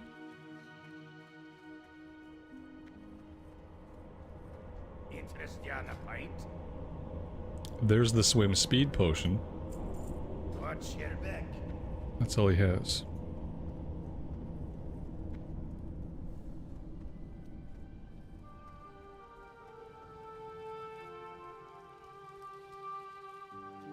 Maybe we need to first have a poll about whether or not we should have a poll. Yeah, like, we should vet the poll first. Like, do we care enough to even have a poll about this? And that's the first poll. And only if we get, like, a majority yes do we even do the next poll. Yep, that's how we're doing it from now on.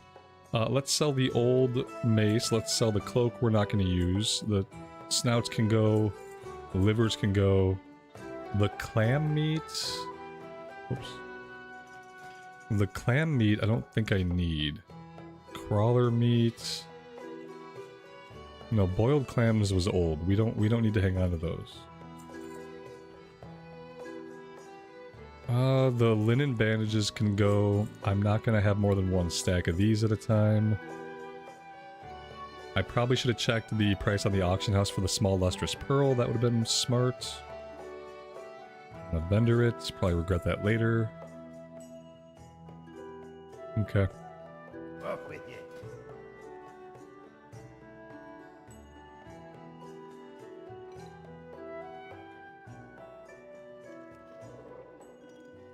Yeah, so we can't do a lot because we need more blackmouth oil.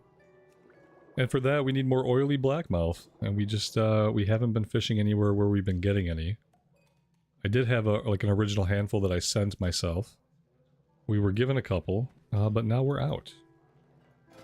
So for now, we are kind of stalled out until we start getting Briarthorn. Once we start getting Briarthorn, then we can start making elixirs of wisdom to skill up. But for now, we're at the mercy of fishing up some oily blackmouth.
I'm kind of shocked the bonfire has stayed lit this long. I thought for sure there'd be somebody coming out of stealth and put that thing out. But it didn't happen. You know what? Maybe we should grab this quest, Mercenaries. That's not an elite anymore. The only one that's an elite is the named guy. So let's grab the kill quest, because we might end up over that way. How are ya? It's on the other side of the zone. Watch your back.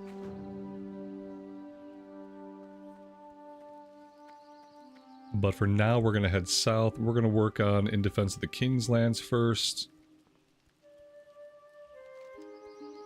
Then we could head over to the excavation site and the hunting lodge.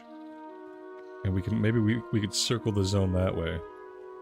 If our inventory space holds out, or if we find places to dump it. We'll see.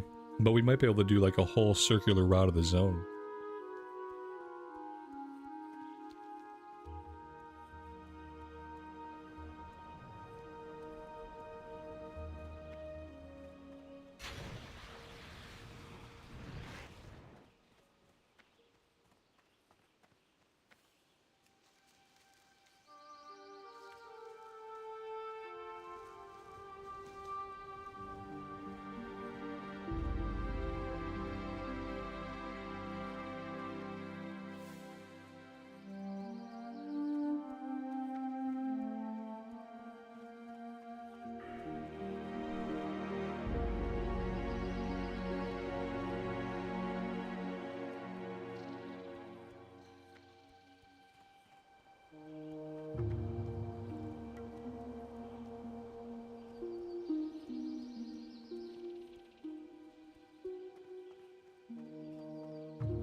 Look at how enormous this one-handed axe is.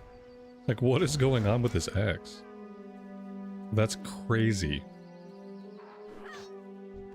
I love playing humans. They get the biggest weapons. It's like an insane size for an axe.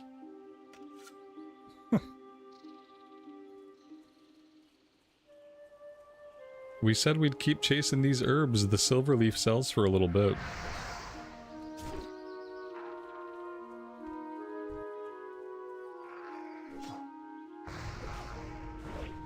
It's like a meat cleaver. It's like a meat cleaver that might be wielded by someone who's 2 feet taller than she is. Maybe a Tauren? A Tauren meat cleaver. Is that irony? Just a bad joke.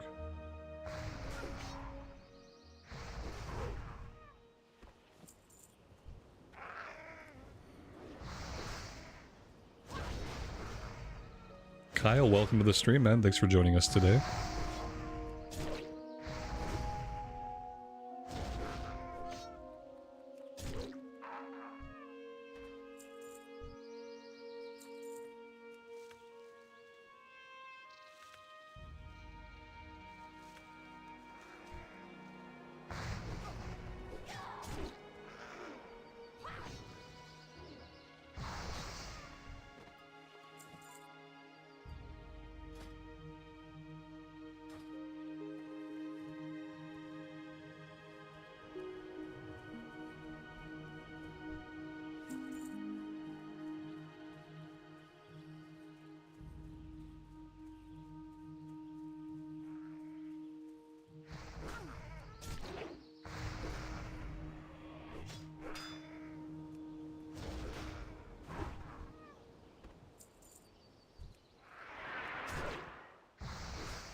This should be a really fun area for us.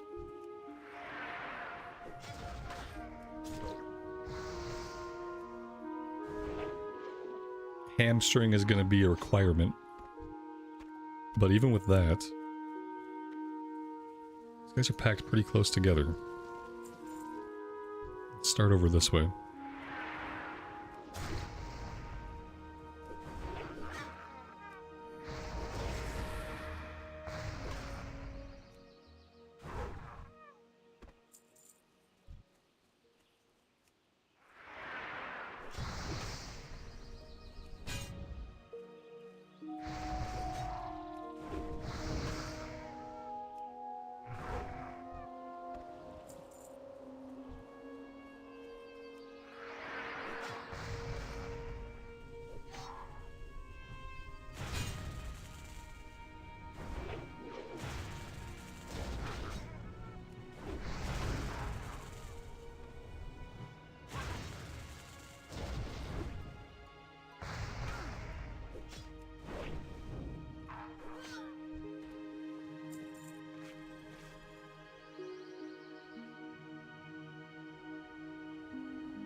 This was questionable. Very questionable. Let's get in here.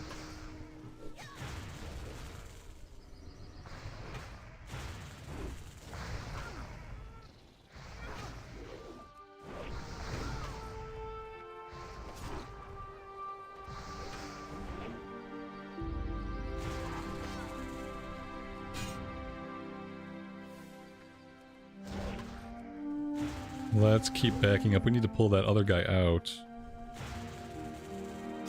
Oh god. We still don't have any potions. That's what I really need. I should have bought some healing potions. That would have been super useful. Wonder if I could make any. Can't make any of the lesser ones. Oh, you know what? I could do this. I can make one. Because we just don't have any Briarthorn. Well, it's better than nothing. Let's do buff food. That's gonna run out.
Alright, that's one kill quest down. This will have 2 follow-ups. I think I want to do all of these.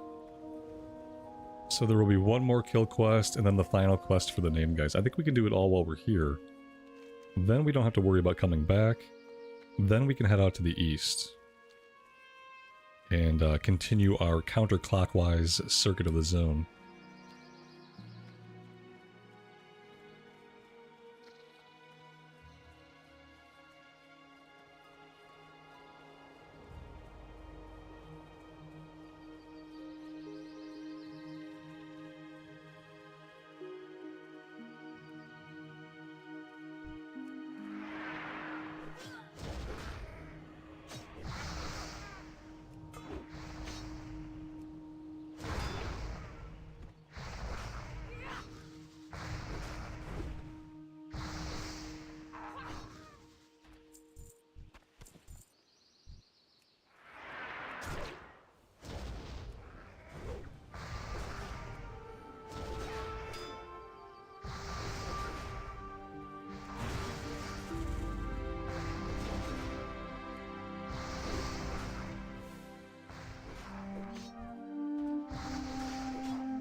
Do I think the Alliance has better areas 10 to 20?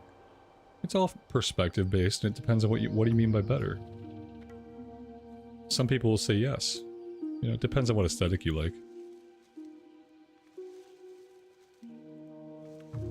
Like 10 to 20, Alliance and Horde are very thematically different. They offer drastically different aesthetic experiences. There's not a ton of overlap. You know what I mean? Like, there's nothing quite like Elwyn Forest over on the Horde side early leveling. There's nothing quite like Durotar on the Alliance side, or on the Alliance side early leveling. It's all, like, very flavorful. That's one of the great things about it, is that it's so drastically different. It's not even really a matter of, like, well, what's better or worse? Well, what are you in the mood for? You have a different flavor of experience depending on like what you're in the mood for and what you like. That's why you have players that like only ever play Alliance side, and you have players that have only ever played Horde side because they just prefer that aesthetic.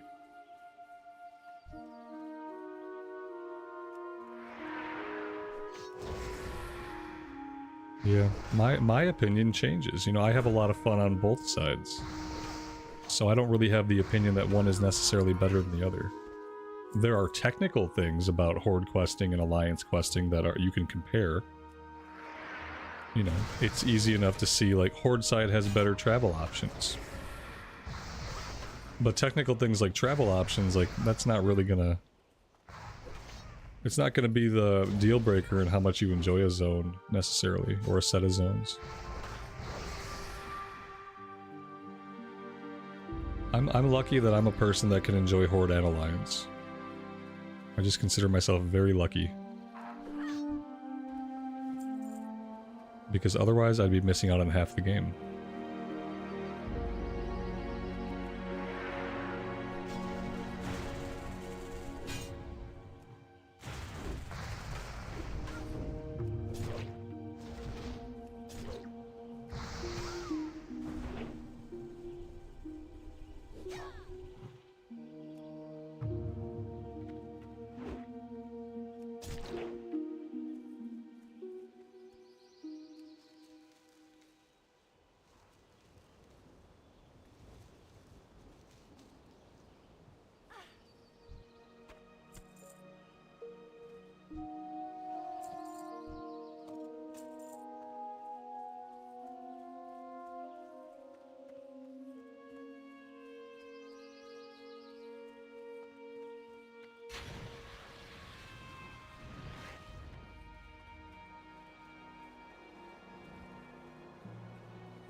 I honestly think in Classic, a lot of what stops people from playing Horde side are the races. I think it was hard for some people to get into the Horde side or to play Horde side because they didn't really have any pretty races. All their races are monsters of some kind. And so even if you were a person that kind of loved the zones, like let's say you really love Mulgore, well, you might not be able to play Horde side and enjoy that because you might not want to be a Minotaur. Until Blood Elves were in the game, we didn't really have like a standard humanoid type of model on the Horde side.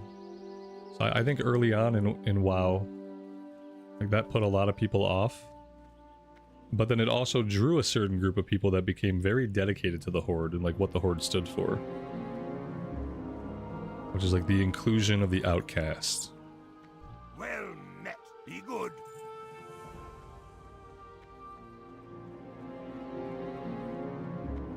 What's on your mind?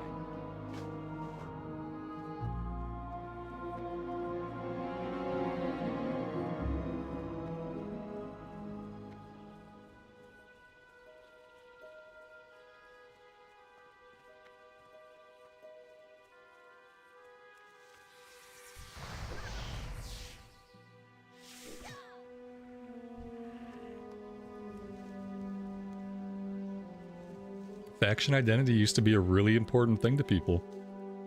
It's one of the biggest changes that happened to WoW over time. Is like, within the player base, faction identity used to mean a lot. Because the world and the lore were a lot more poignant to most people. And so when you picked a faction, you had reasons. You had a lot of reasons why you preferred Alliance. Or if you went Horde, you had a lot of reasons why you went Horde. And some of them were aesthetic reasons. Some of them were just like you liked the races or like what they represented in the world. And that was a big deal. And over time, it's one of the most important things the game kind of lost. What's on your mind? You know, what was once a big part of its identity doesn't exist anymore. It just straight up doesn't exist.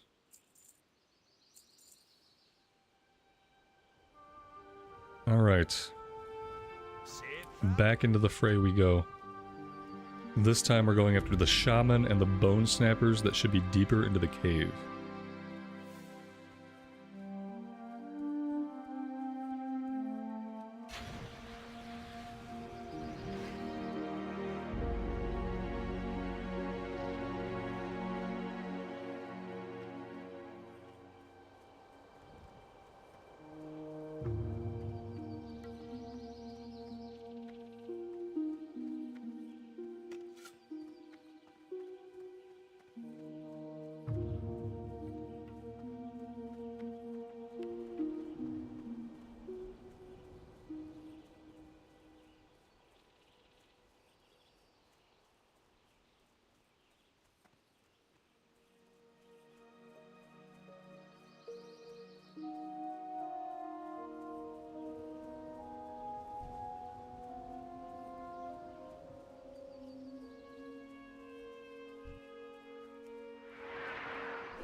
I love having a shield.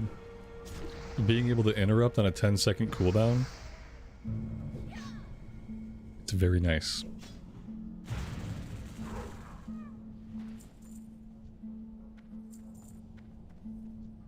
We basically have to make sure that we have a shield equipped anytime we're dealing with casters. As long as we have a decent one-hander and a decent shield, it's definitely worth it.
Well, that was a decent time to level up. Maybe the level up will save us.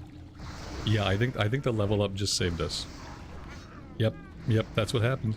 I think we were in a pretty bad position there. With 2 healers and a bone snapper, that could have been bad. Well, that is level 17. We're gonna respec this eventually, but for now I'm just gonna keep putting points here. But I think eventually we will do a respec. In light of my research, which I discussed earlier.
We definitely don't want this guy to run to the name guys. We're not ready for the name guys. But there are more bone snappers back here. And we still need 5. We just have to be a little bit careful.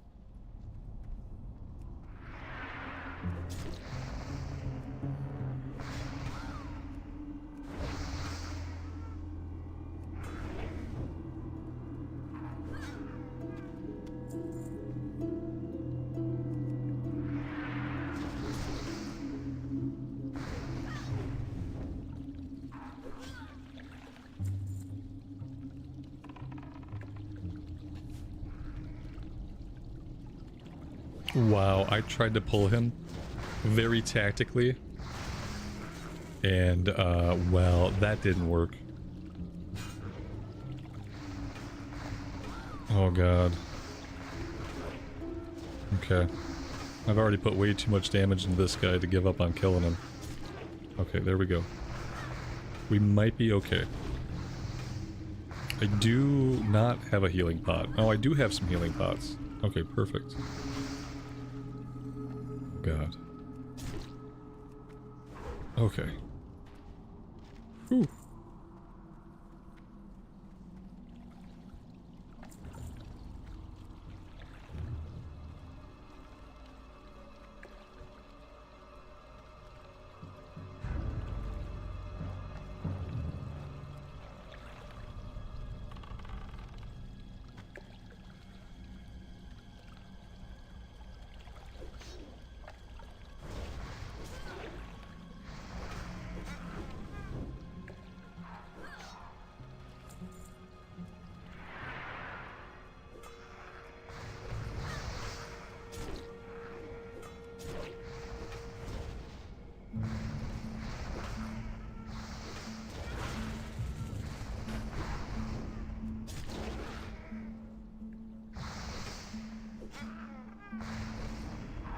Velnentia, welcome to the stream. Thanks for joining us today.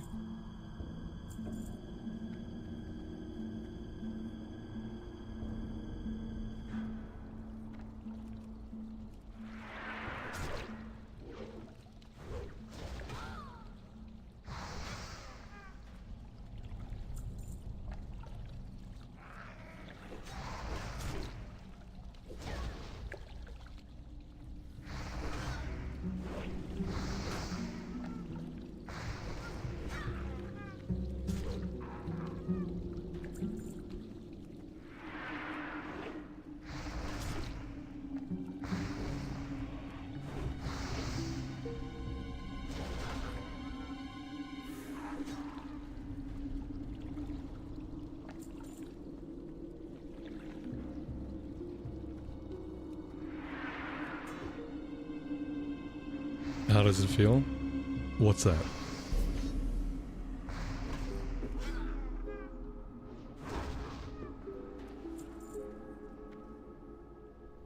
Are we done with this one? Yes. Okay. We are done. Let's go get the follow-up, then we'll come back and we'll kill those name guys we saw. Then we will be all done with the Trog troubles of Loch Madan.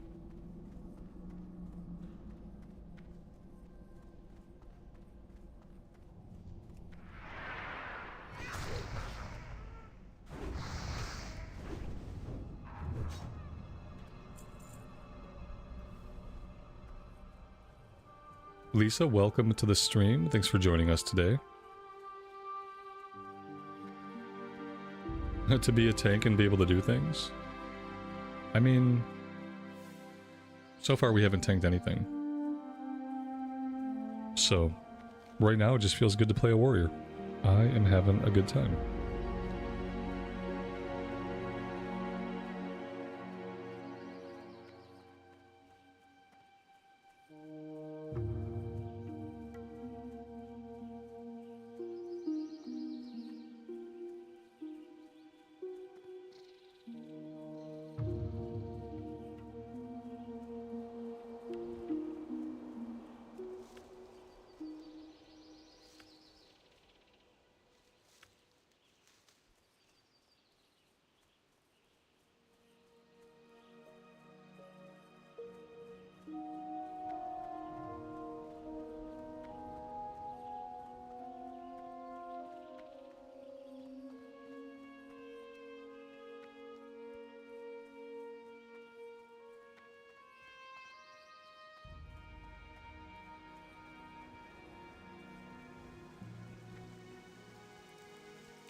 There we go.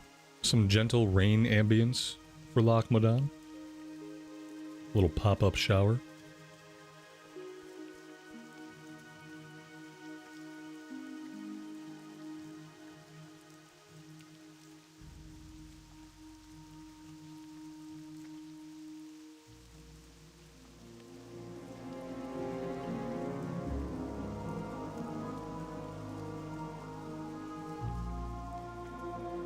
How are you? See you soon.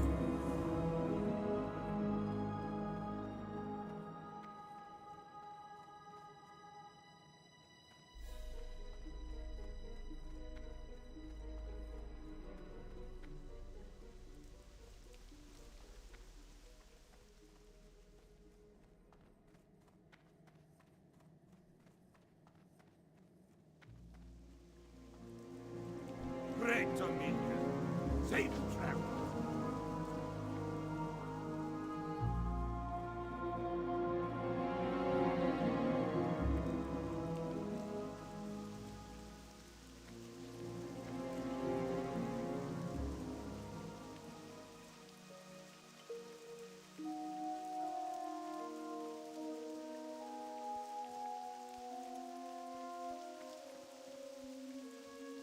You know what I thought about though?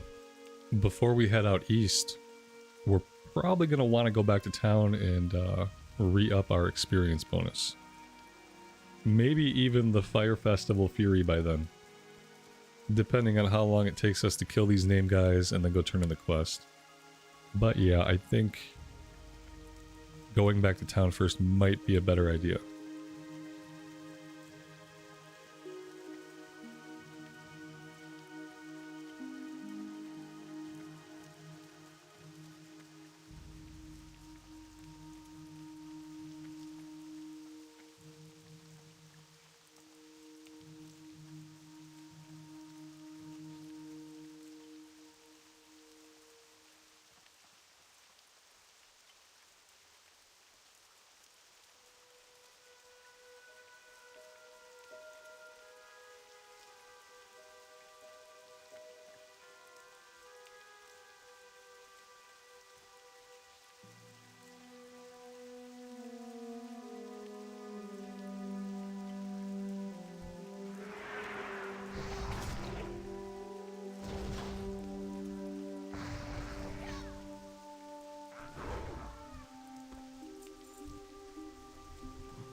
Oh boy.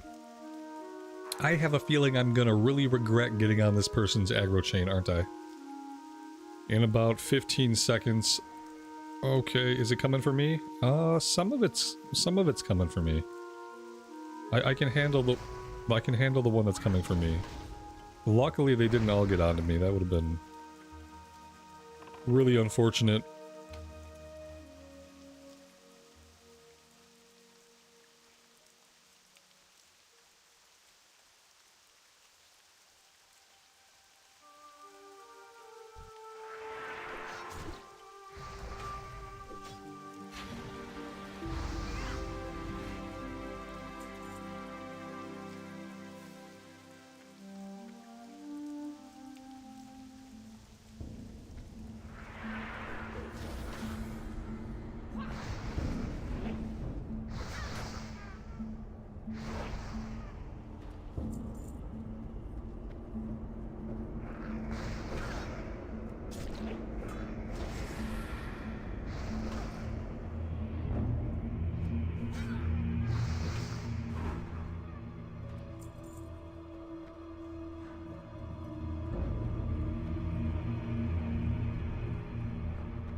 These people have to be going to kill the name guys, so I'm gonna have to join up with them to do it. Otherwise, we're gonna be competing, and that's not gonna work out well for some of us. Let's go ahead and get some buff food up. Well, maybe they're just here for the kill quest, I don't know. I'm gonna pull these guys, and maybe they'll help me out, maybe they won't. That was not how I wanted to start.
It's a shame that the fake fresh event for SOD is on the EU.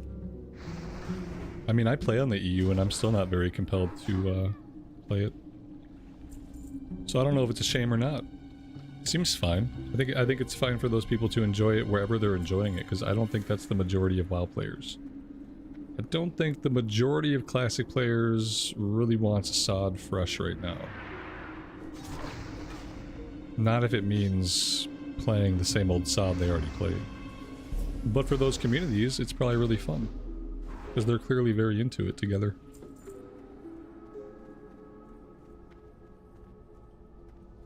Yeah, it's not a shame. Yeah. I don't think it matters where the event's at. I think no matter what, it's always gonna have been like a niche event. Very niche.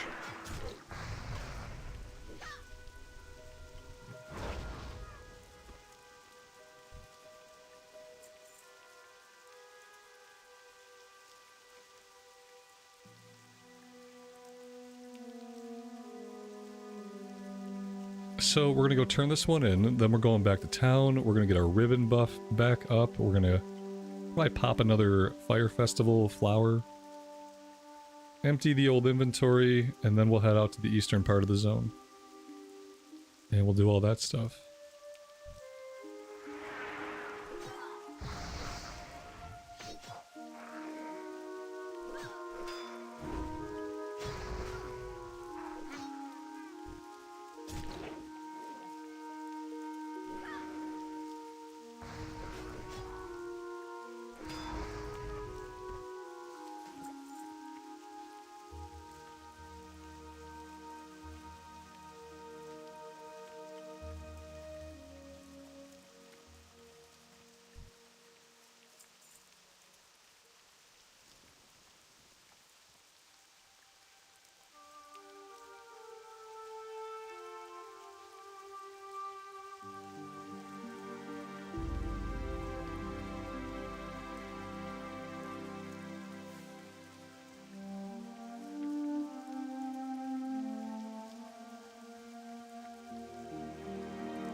What can I do for you?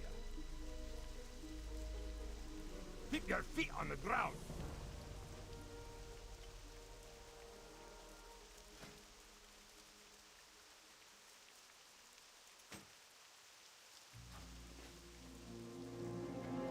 We can definitely rock the Iron Forge shield for a bit.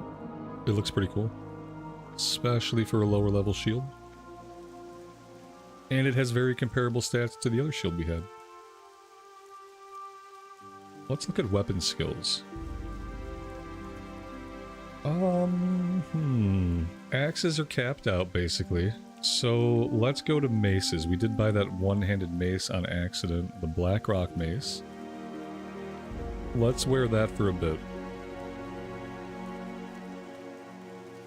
Then we'll probably need to touch base with swords. And then back to two-handed stuff. The two-handed stuff's actually getting a little bit low, but it's so useful having a shield.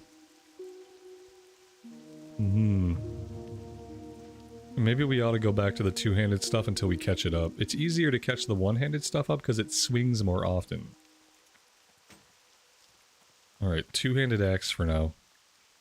That's our lowest of the low.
No pole dancing music. How can you pole dance without appropriate pole dancing music? Way too late. Come on, Blizz. I want the music to start as soon as I get on the pole.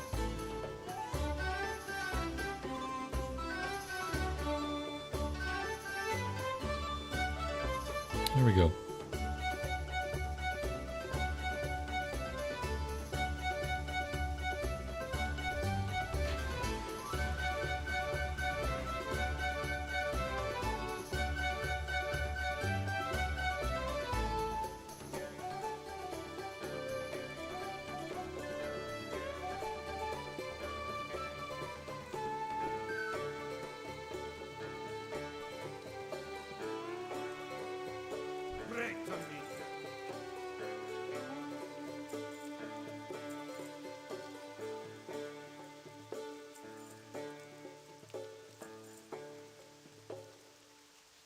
We have to pare down some of these weapons. Okay, so we have a lot of one-handed stuff that we don't need. Let's make sure we're keeping one of each. Two-handed. Yep, one-handed. Two-handed sword. One-handed sword. One-handed axe. And the shield. Can I lock these? In Baganator, there used to be a way I could lock certain slots so they wouldn't move when I press auto sort. That would be amazing. If I could just lock this bottom row for my weapons, so I could hit auto sort and have it just not touch those. Oh no. Sorting. No. That's not it. Oh man. Yeah, Baganator just had an easy way to lock rows. It was so easy even I could figure it out. this is not going to be the case. Oh, damn. That is a huge bummer. That makes my life so much more difficult than it has to be. I wonder if they fixed Baganator, if it works now. I got rid of it at one point because it kind of stopped working appropriately.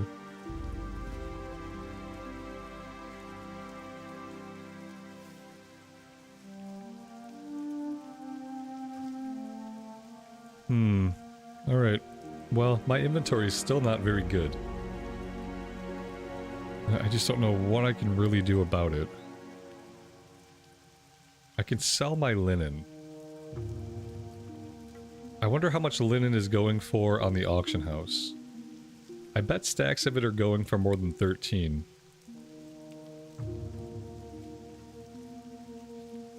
But do I want to spend a trip? I should probably send it to my bank alt. Let's flush it off to the bank alt. And then maybe I'll remember to get on there and check the auction house prices.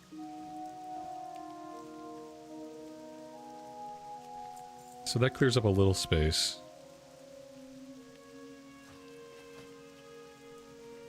We can pop that. I don't need these minor defense potions. I think I'm just going to vendor those.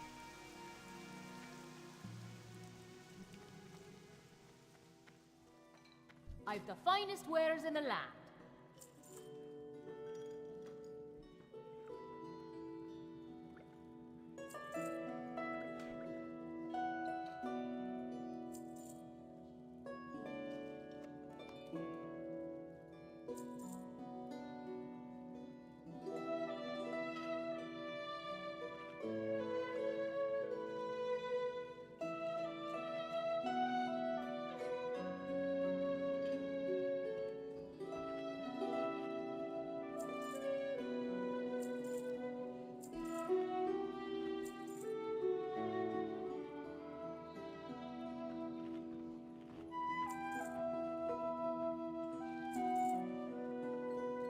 That might be as good as it gets. See you soon.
I think we're going to do this quest. Sometimes I skip this one, sometimes I try to come back for it later. I don't think there's any reason to put it off.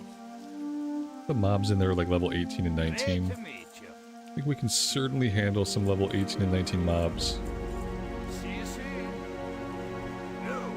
And a lot of times I don't come back to do these. See you soon. So we'll just do this one now. Excavation progress report, I believe, goes to Thelsamar. Good. And then that'll probably go to Ironforge. But let's go into the ruins here and see if we can deal with these Trogs. Level 20. We're still going to try it.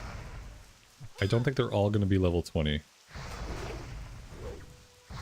But we're going to try to get this one done. Because it's either that or I probably won't end up doing it.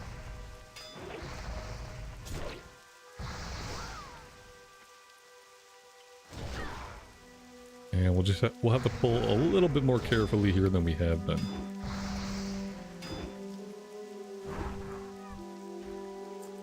The drop rate seems like it might be okay.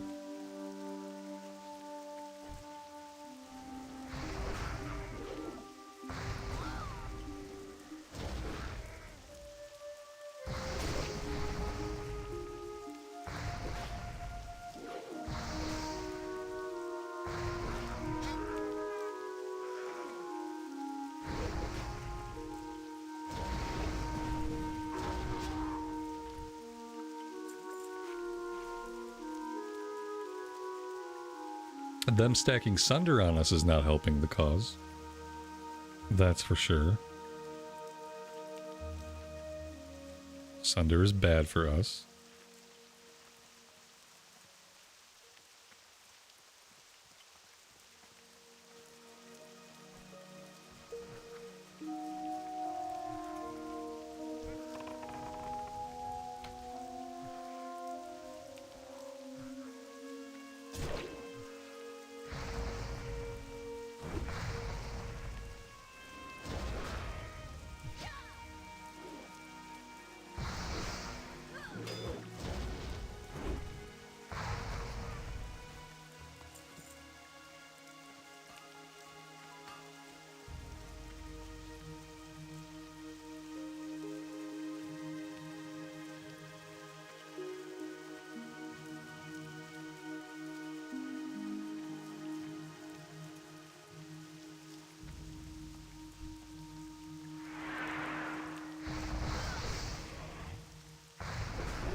Did you miss anything good? Probably. Although I couldn't tell you what it was. But it's been a good time, so maybe you did.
It's really hilarious. These guys are casting Flame Shield on themselves, and it's negating the damage of both of these buffs. The Fire Festival Fury does fire damage when they hit us, and the Bonfire's Blessing deals random fire damage to them. And they've all been triggered to cast their Flame Wards. So all that bonus damage doesn't do anything with the Flame Wards up. I think that's hilarious. Do they know I have the fire stuff somehow? I don't remember them always being so adamant about casting those wards. It seems more like a situational thing. Maybe they just always cast them, and since it never affected me, I never noticed. And now that it affects me, I'm noticing. Maybe that's it.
Pete Squire, I appreciate that. Thanks for checking out the stream and hanging out with us today.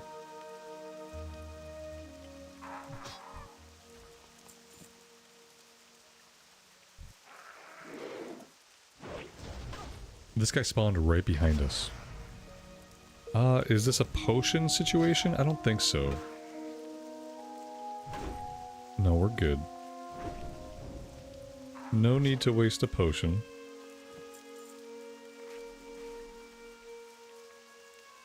Although we are very much ready for better bandages. I can make some better bandages. Let's do that. Let's replace those. Perfect.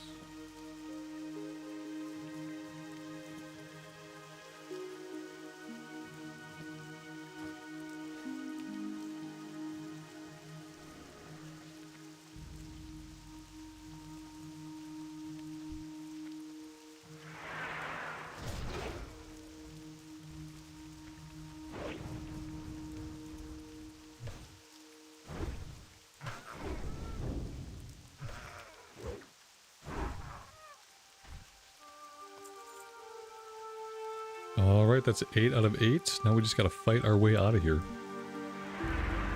Pretty decent drop rate this time around. Sometimes in Classic Era that takes forever to get all those.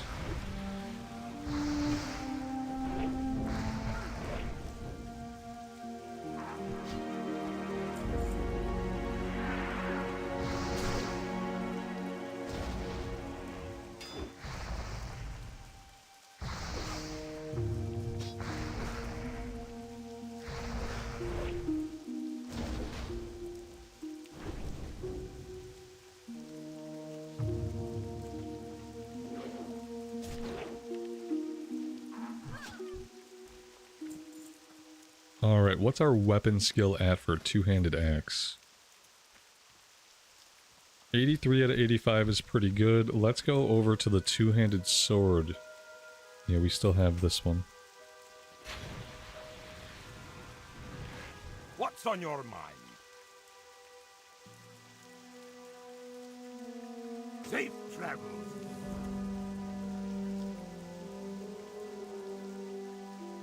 Oh, there we go. Let's use this one. Oh, that's really cool looking. I like it. The Trog Slayer. How are ya? I'm gonna get rid of the old one.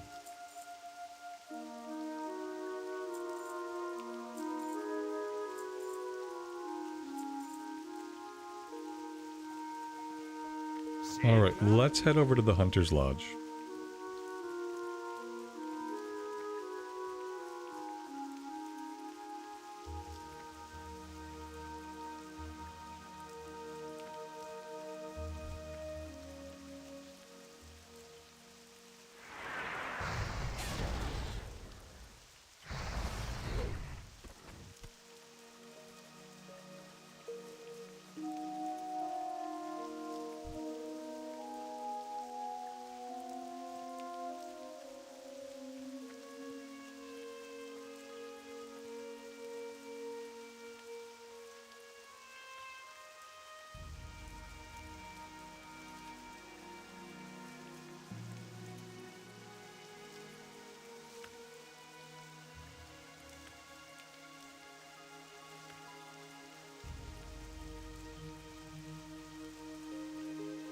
Did we ever get a one-handed axe? Yes. Yep, and we skilled it up for a while. Everything's looking pretty good right now, except staves. Whenever we find a random stave, we should work on that. We're not going to often equip staves. Every once in a while, it's going to be our best option. Every once in a great while.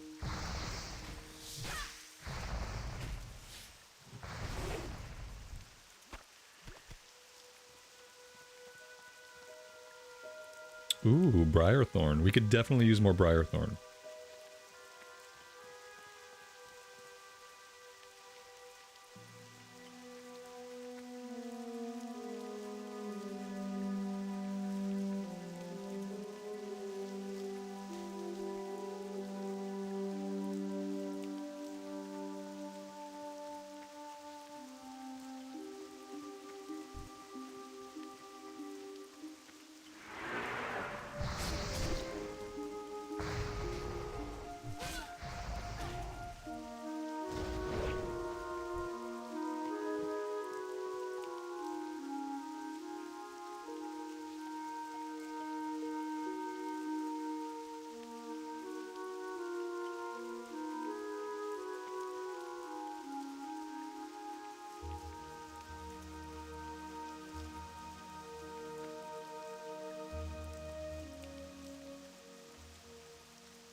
What can I do for you?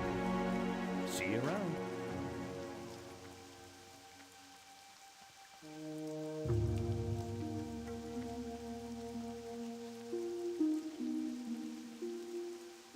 What can I do for ya? Off with you. Watch your back.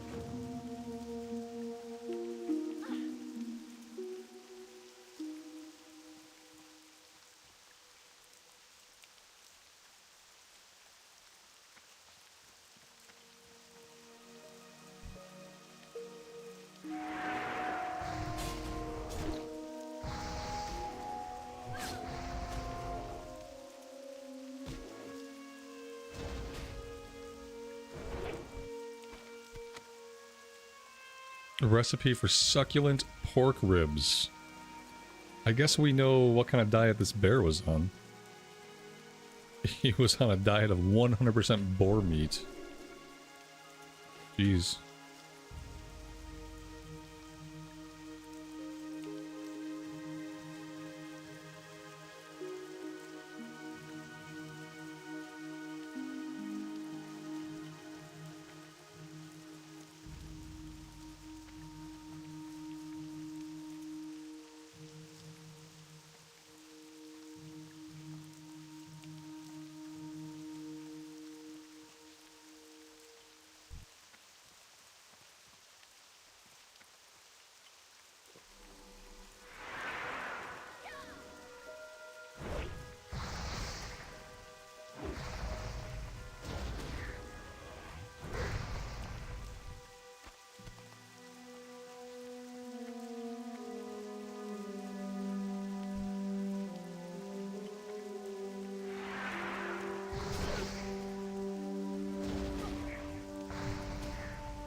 Mr. Santa, thanks for hanging out with us today. Have a great rest of your evening, and we will see you next time.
Hello. Have a good one.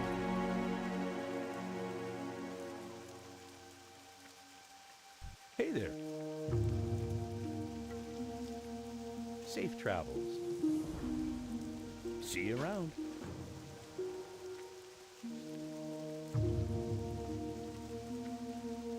What can I do for you?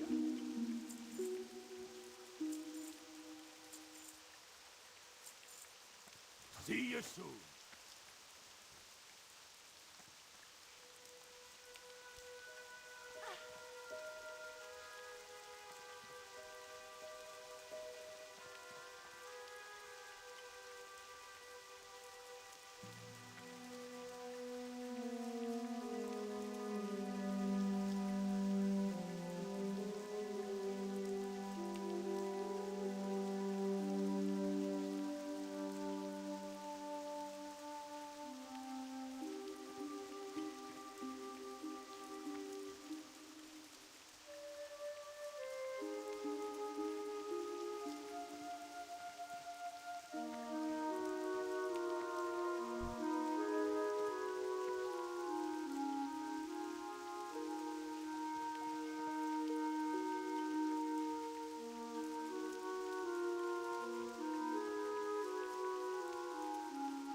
This side of Loch Modan seems to be a good place to find Briarthorn. We didn't find a lot on the western side, but it's been pretty consistent over here.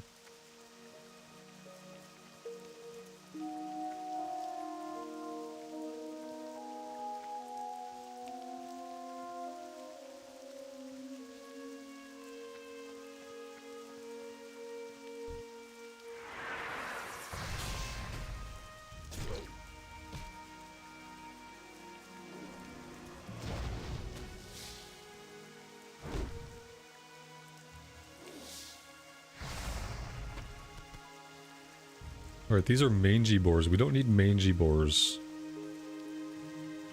The elder boars must be a little bit north of this.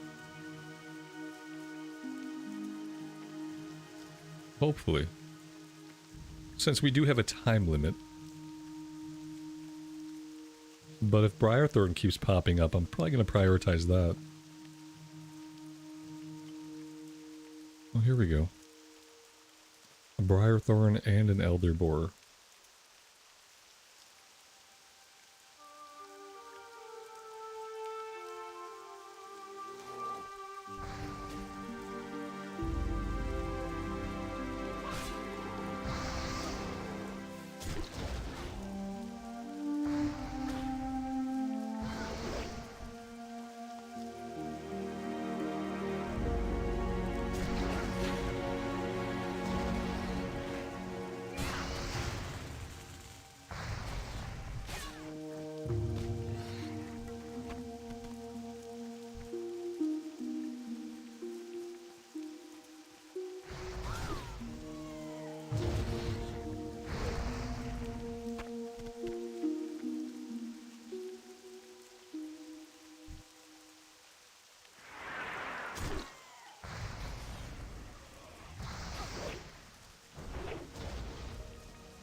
Very nice. We leveled to 18 by discovering the Mogrash compound.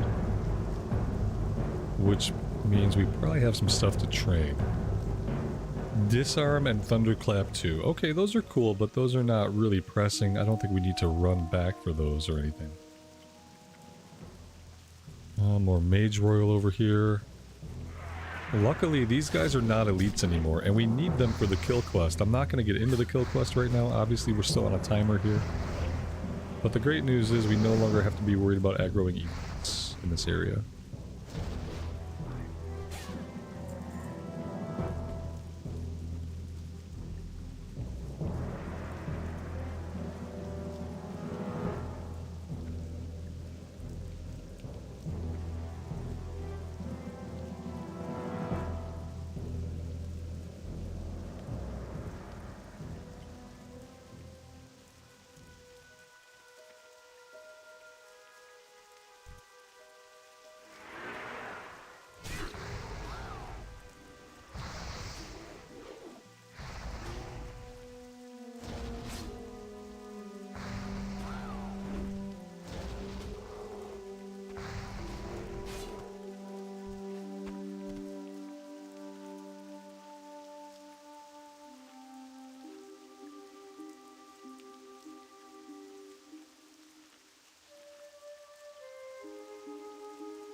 How many characters do I play at once? I only play one character at a time. Like right now, I'm playing this character. But right now, I'm not playing any other characters. So technically just the one.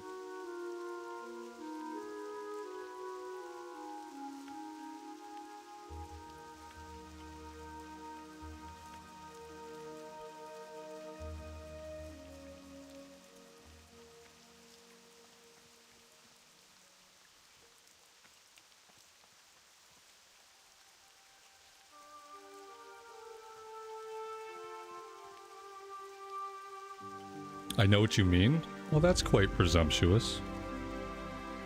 You could mean anything.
We got tetanus. 20 minutes. Stamina reduced by 3. Is that a disease? Oh, it is. I should have begged that paladin to cleanse it. Please cleanse me, sir.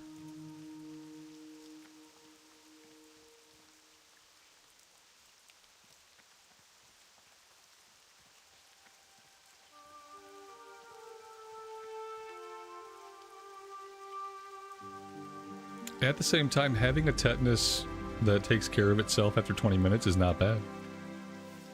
It's too bad it doesn't work like that in real life. Oh, you have tetanus. Oh my god. Oh, don't worry. It'll wear off after about 20 minutes. Oh, god. That'd be nice. You just wait out any disease, it'll roll off you eventually.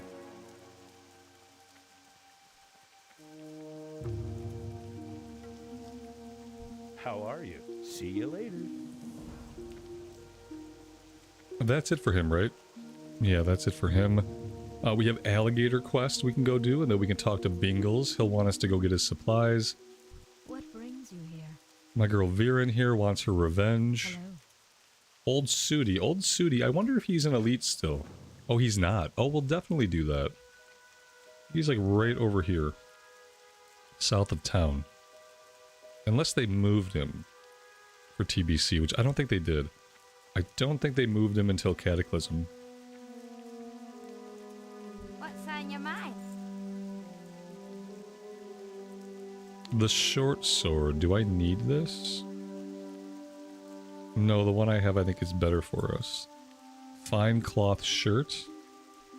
That just kind of looks weird. We don't need shirts. Who needs shirts? Shirts are for the weak.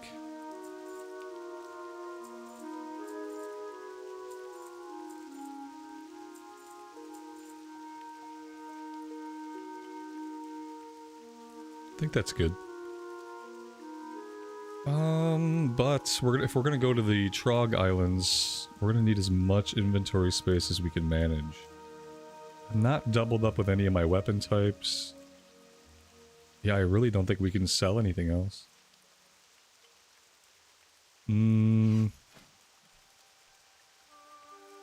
I could do some elixir of wisdom.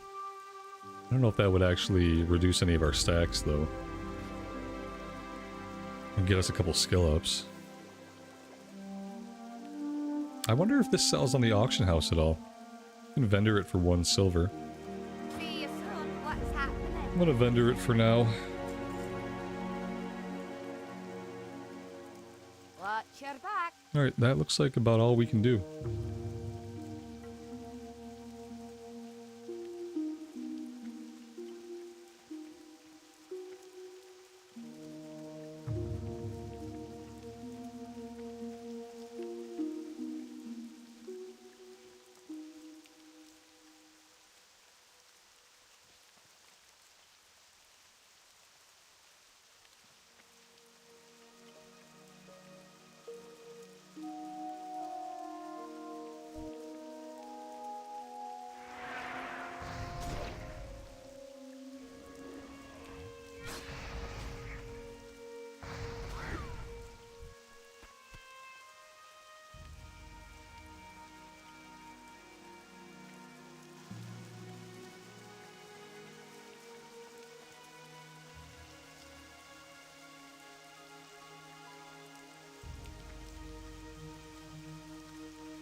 here's the question. Are we going to have enough inventory space to do the Crocolisk, to do Bingle's supplies, and to do mercenaries?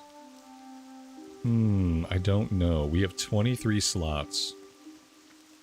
I guess it depends on how much junk they like to drop. I know the Trogs are going to drop untold amounts of junk on us. All of which I'd love to sell. Hey, you have a great day now. Let's go out to the Crocolisk Island first. Maybe we'll go out here, we'll go turn this one in. After the crocodiles, but before we go tackle the Trogs. And then that way we can offload the quest. We can empty the inventory a little bit again. Maybe that's the way to go. It's not like we're in a rush. Oh my dear god. Nessie. This could have been avoided. You're a majestic creature, but now you must die.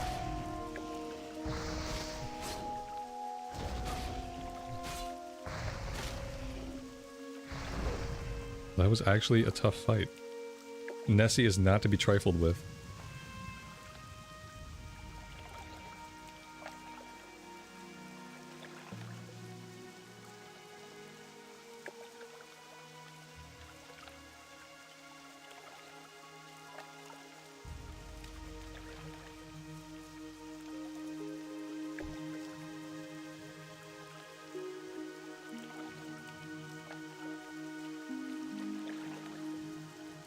If I had to play a Shadow Priest on the Alliance side, a male body type, what race would I pick? Well, probably a human.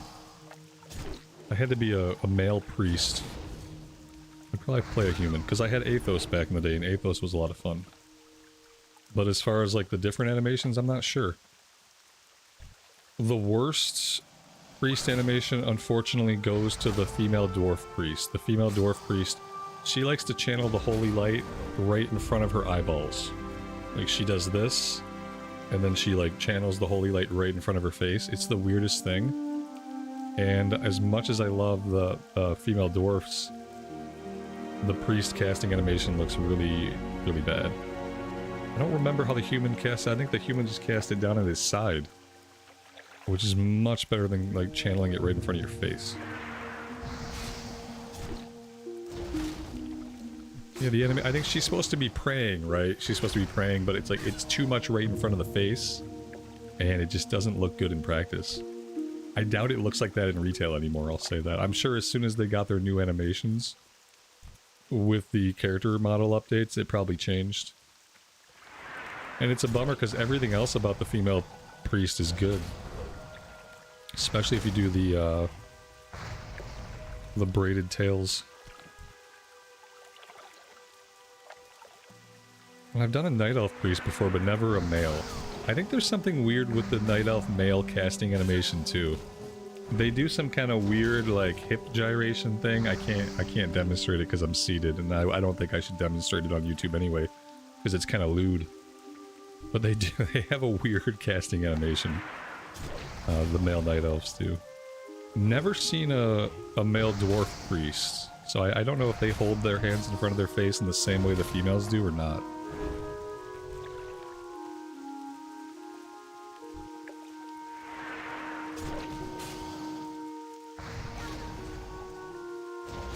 The Night Elf male cast in front of his face too, and doesn't he like thrust his hips back and forth while he's doing it? Or was that just a Balance Druid thing? Because I remember that from the Balance Druid back in Sod. Like, he'd kind of thrust his hips, like, forward and back in that kind of a questionable manner.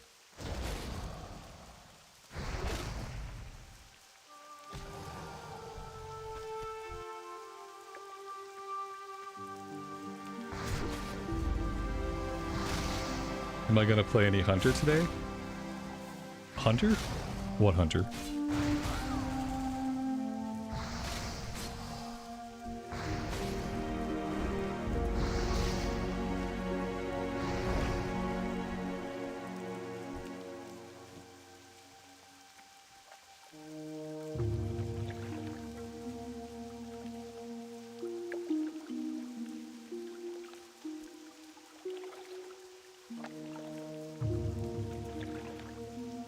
Yeah, what Hunter? I don't know.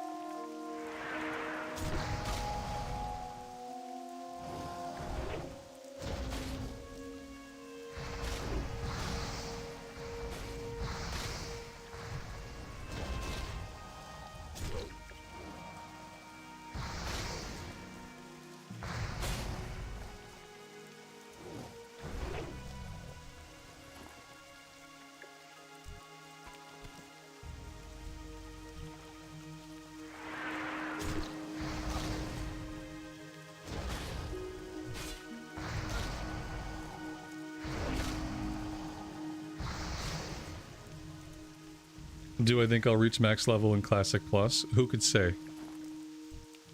Who could really say? I don't like it when people give them info I don't want to do. No, it's just that there's no reason in telling somebody something that they already know. They don't need to hear it again. That's all. I just don't need to be told the same thing over and over again. But like I said, what hunter? I don't know. Doesn't ring any bells.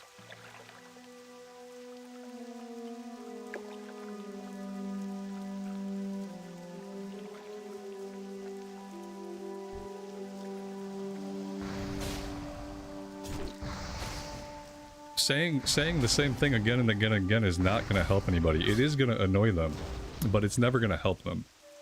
Some people are beyond help. And in a lot of ways, I might be one of those people.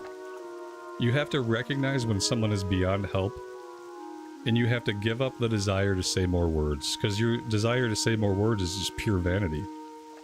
You want to say things, you want to be right. It's not about being right. It's like, I already know, I just don't need to hear it again.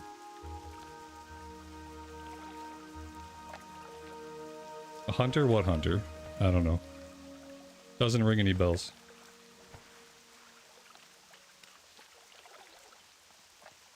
Blizzard's going after every private server now, no matter the size. I heard that they filed their lawsuit against Ascension. Wasn't Ascension one of the really big ones that was way up there with Turtle WoW and playership and stuff? Yeah, people liked Ascension. Blizzard have had it. Oh, they let them exist for a long time. You know, they were really kind. They let all the private servers exist before they were working on a competing product. And I said this a long time ago, that as soon as Blizz had a competing product ready, that they would shut down all these private servers. And they're doing that, so it's good. It's good that they let the private servers live before they had a competing product. Like, they let them do their thing for years and years. But yeah, when we're on the eve of potentially learning about Classic Plus, it behooves them to shut all these servers down first. Because you want all those players to come play your game, obviously. But at least you let them have a place to play for years and years, you know, without taking any action.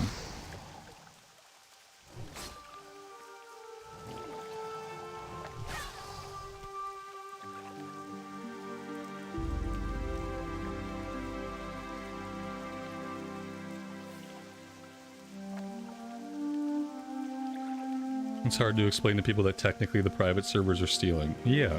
No, there's no reason to. You don't, that's the thing, is that you can't convince somebody with words. You can't convince somebody with words, but they'll all be shut down, and that'll be proof enough in the pudding, right? Like, when they're all shut down, it'll all be said and done. But there's no reason to try to convince people of anything.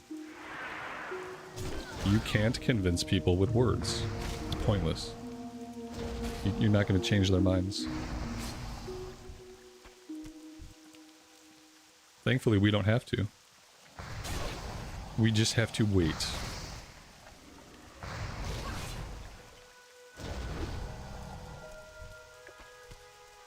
Shane, welcome to the stream, man. And no interest in SOD. I don't have any interest in it either. And the poll is ending up pretty split 50-50. Pretty split for the people that felt like pushing the button one way or another. Oh, you know what? We're gonna have to go back and get the ribbon pull bonus before we go out to the Trog Islands and deal with the ogres. We could do that from here. We could probably, like, swim back. Just take a straight shot back. Yeah, let's finish this quest and let's head back to Thelsamar. Oh, we're done. We got all the meat, all the skin we need. Yeah, let's swim a straight shot back. Might be a little slow, but it'll be easy.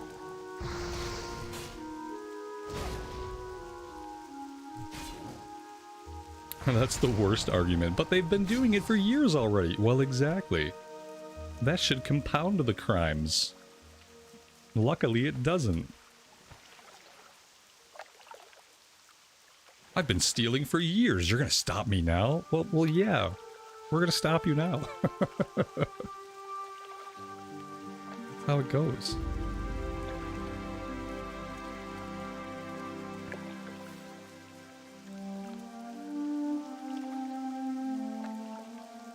Now they're shutting all these servers down, so they should announce something soon, you know? They should tease something.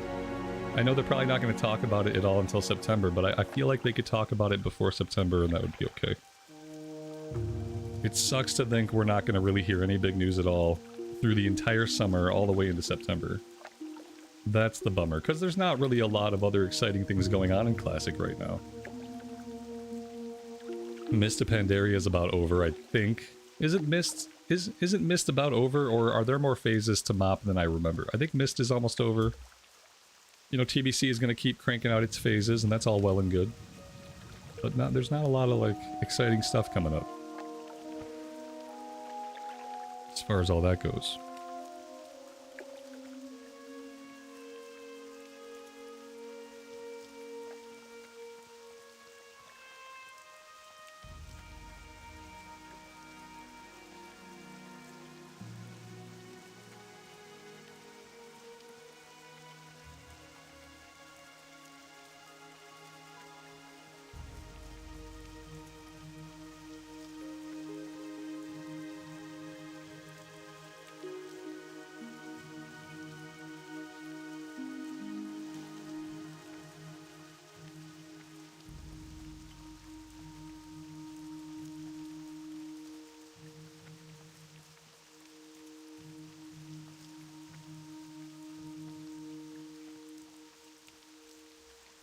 We should probably kill that named bear while we're down here. Okay, let's turn this quest in. Let's get the ribbon buff. Let's go kill the named bear. We'll swim back across. Yeah, I think this is gonna work out. What do we have here? Oh, the Explorers League How stuff. are you? Keep your feet on the ground. Report to Prospector Stormpike. Okay, we're gonna be up that way eventually anyhow.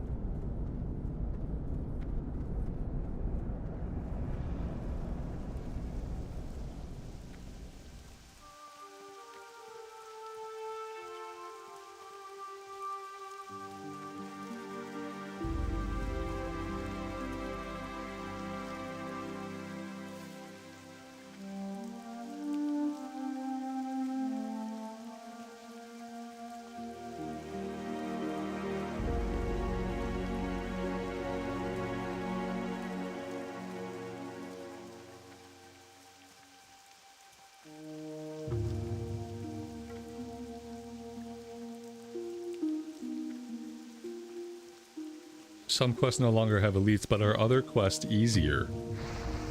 I don't know. Not in the sense that they changed anything about the mobs, necessarily, but remember, all the classes are a tiny bit more powerful and a tiny bit more competent in TBC than they were in vanilla. Nothing really got buffed in a massive way. But, like, overall, there's probably, like, bits of rebalancing. You're getting more XP, so sometimes you're leveling a bit quicker than you're used to, which might put you over level in some instances. But no, I don't think they touch normal mobs very much.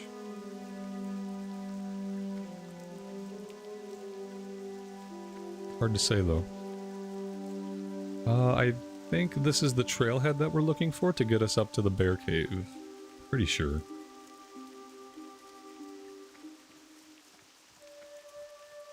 We are in the last phase of mop.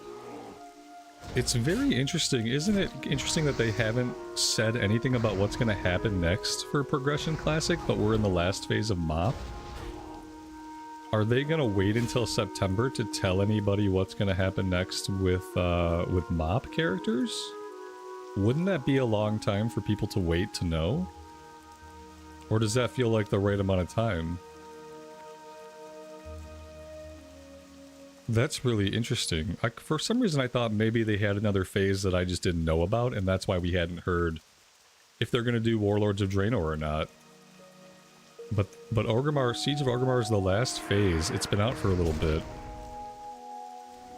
And we still don't know what's going to happen to those characters. Very interesting. I wonder if they haven't decided what they're going to do yet.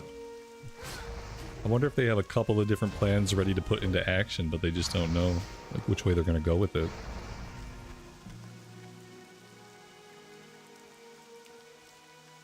Wrath for this winter. Yeah, I think we're going to get Wrath by February. Like January or February of 2027, I think, is when we're going to be playing Wrath Anniversary. I think that's how things will work out with TBC releases. Unless they really accelerate TBC releases, then maybe you could see something in November, December, I don't know. If they really wanted to crank out on TBC and just push out stuff really fast. And they kind of did that with original TBC Classic. Remember, we didn't keep TBC Classic for a long time. Bad stuff was happening in the Shadowlands and at Blizzard HQ. Wherever there was a refrigerator, bad things were happening. And so they pushed out Wrath Classic really quickly because they knew people liked Wrath. And people were hating Shadowlands and people were hating Blizzard. Blizzard was getting into big trouble left and right. And so maybe they'll give us a short TBC again, and we'll go right into Wrath again. Who knows? But we're gonna have to hear about what's gonna happen with Mist of Pandaria before we hear about what's happening with TBC or Classic Plus, I would think. Since that's much more like imminent, like soon. Soon, MOP players will really have nothing meaningful to do. That must be a confusing place to be.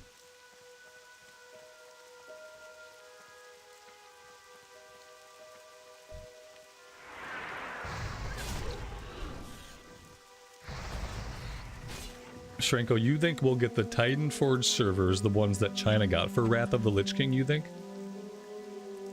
They got some cool stuff. The Chinese got some really cool Wrath of the Lich King classic stuff that the US people never did. Anyone who's interested in that kind of thing should definitely give it a Google. Because they did some really... It was basically like... It was like Wrath Classic Plus, kind of. It was like Wrath Classic Season of Discovery. That's what the servers were that they gave the Chinese like a year ago, maybe a year and a half ago now, when they went back into business with China. And I wonder, maybe they had something in the license like they could not give that to anybody else for a certain amount of time. But maybe we can get those servers, or get a server type like that for the US for the Anniversary Realms. Maybe. It seemed a little bit far out there to do it as an Anniversary Realm, though. It seemed like a lot of the stuff made it more like a Season of Discovery type thing, and less like a progression re-release, like what Anniversary tends to be. It'd be cool if we got to play those, though, because it's kind of a shame, like... That's great, do something for the Chinese to get back into business there, but god, can we have it eventually? Can the people who have been playing your game consistently for 20 years? Can we have that cool version of Wrath of the Lich King to play with? That'd be nice.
You need something?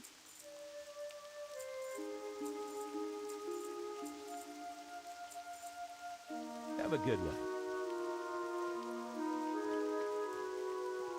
Oh no! At some point, I sold my crocolisk meat. Oh my god, there it is. Okay, disaster averted.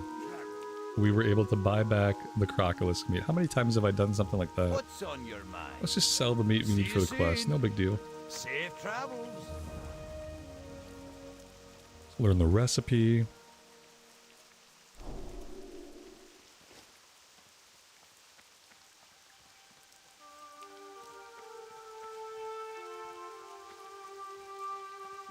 Shane, that's awesome, man. Good day to you. Though I understand it's hard to keep up with me. See you around. Not everybody has 4 or 5 hours a day to play. See you later. Have a good one.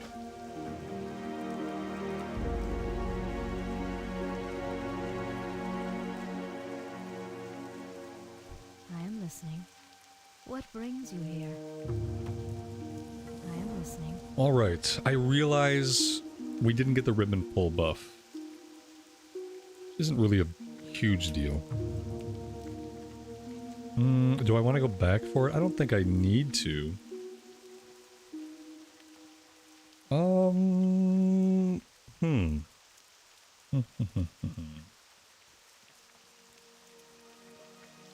We are level 18. We could skip the lower level stuff and we could head back to Westfall. Then we can come back later to do the higher level stuff. What is this up here? This one's level 18. Maybe we could do it that way. Maybe we jump back to Westfall for now. That way we can work on getting everything ready for a Deadmines run tomorrow. And this stuff is lower level anyway, so if we want to get to this, we should probably do it soon. I think that's a good plan. I think we're gonna do it that way. And we can grab the ribbon pull buff and Sentinel Hill.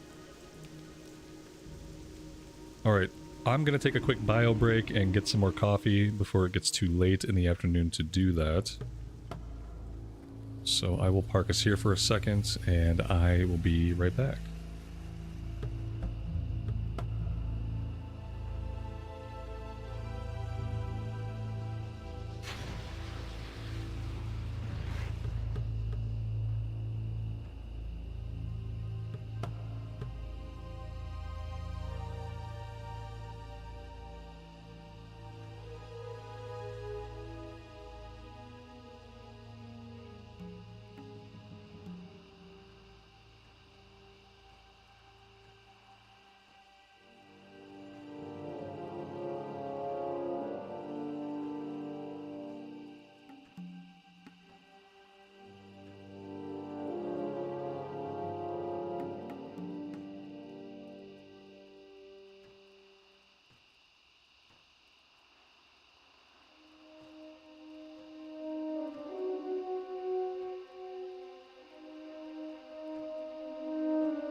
let's see what else we can do today.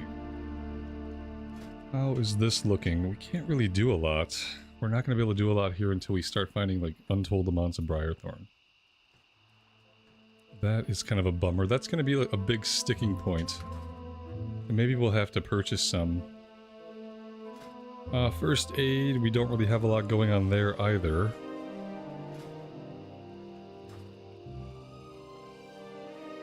Alright, we really want to get this one done. Where can I actually find gnolls that are not going to be farmed out? There's some higher level gnolls that are south of town. I wonder if we're going to have to look in some creative areas.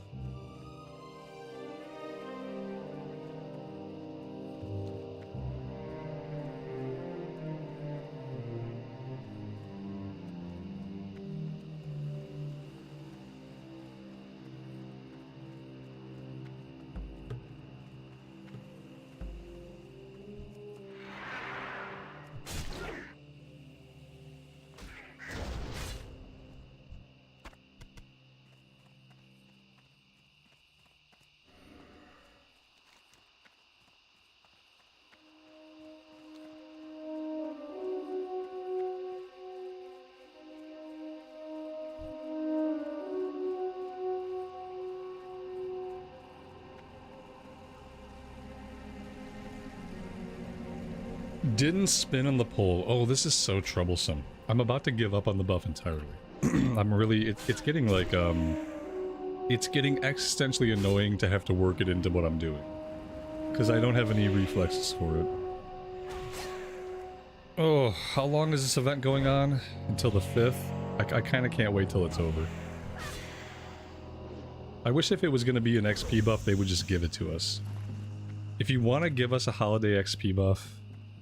Like, just give us a holiday XP buff. If you want to give us a holiday damage buff, just give us a holiday damage buff. Yeah, I'm like having a really hard time working it into the flow of what I'm doing. It's becoming more of a nuisance than it is anything else.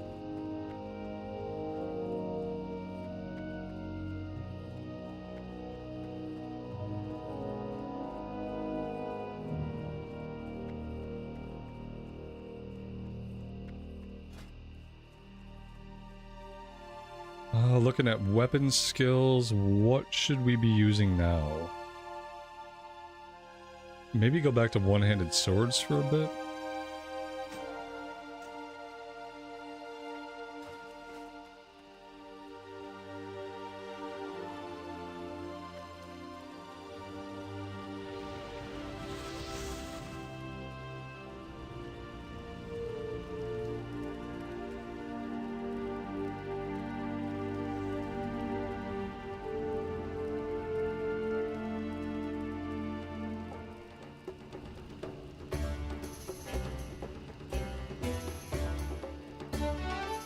There's a gnoll farm south of Moonbrook.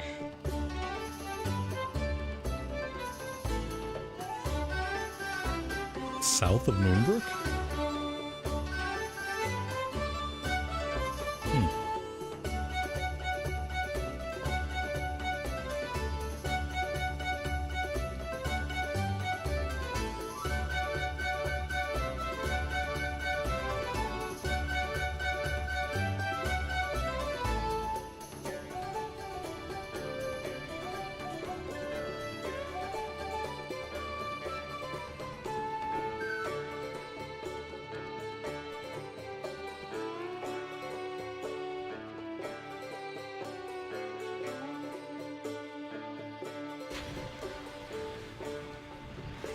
The music track is really good. Yeah. That is true. Maybe it's worth it just to hear the music every hour.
There's high level horde there because they're trying to put out the, they're putting out the bonfire. They're putting out the bonfire so people don't get the buff. Highbrow PvP. Or you don't actually fight other players to grief them, you just stop them from getting a buff.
We might keep a hold of this staff so we can skill up staffs. It's not a very good staff though. Level 8, maybe not. Maybe not. Maybe we'll just wait for a really good staff to level up staffs, because it's not like we're going to be using a staff a lot. But we might once or twice across 60 levels.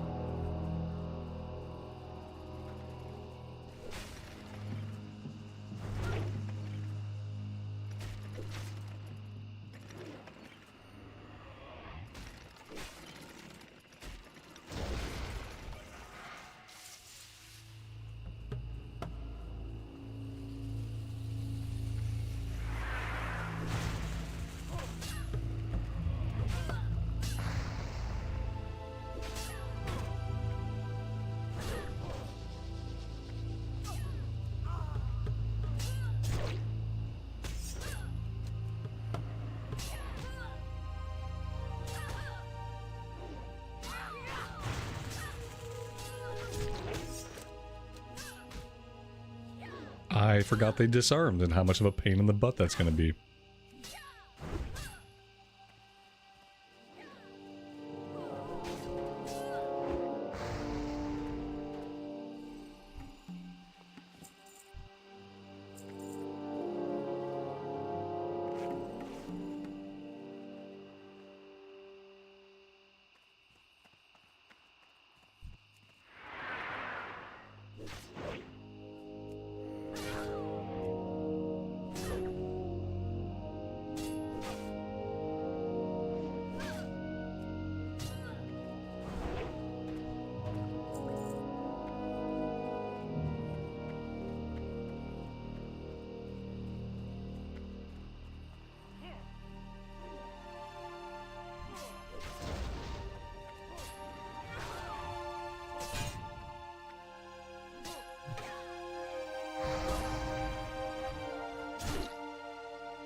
Exponent Poet, welcome to the stream. Thanks for joining us today.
Well, that's all the Harvest Watchers that we need.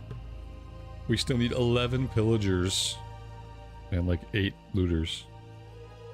And I don't see any living mobs. We have a couple other players here. There's a Draenei Pally running around. There's a level 15 Human Warrior running around. What about at this little camp out here? Nobody spawned at the camp right now.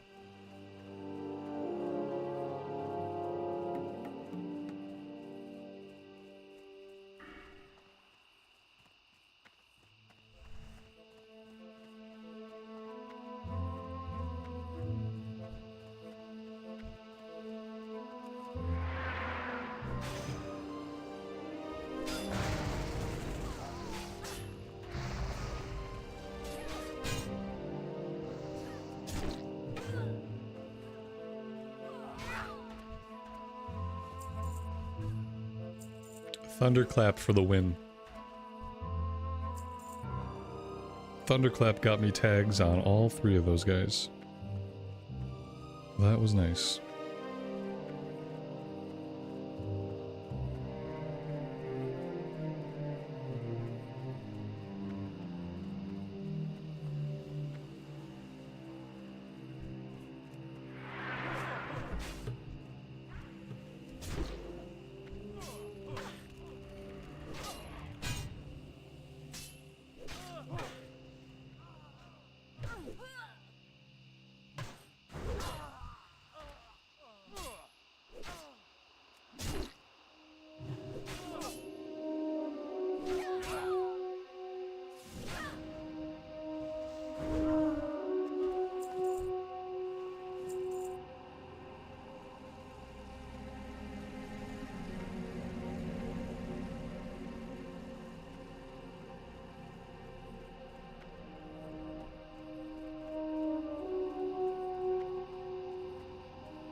Lots of people here now. I don't like it. That's way too many people to support the quest. Alright, I am gonna run out to the Saldean farm. I'm gonna turn in this kill quest we did before I forget to do that forever. I'm gonna vendor to him, and then we'll sweep back through here and see if the situation has changed, because like 6 people here. Never gonna get this done with this many people here. We still need 5 and 2. This might be something that waits till tomorrow when the population out here is a little bit less.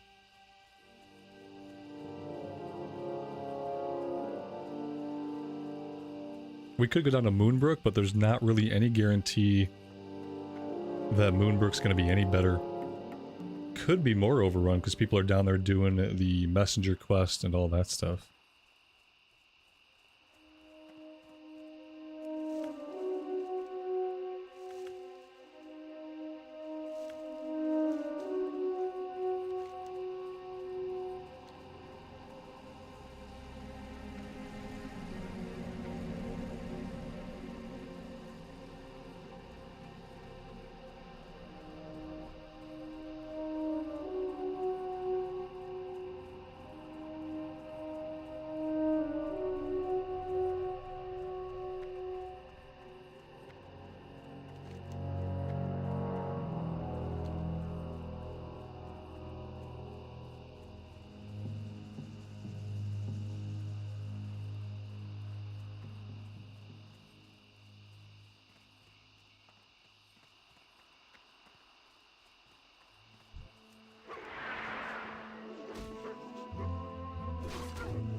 Taking a look at weapon skills, everything is kind of caught up.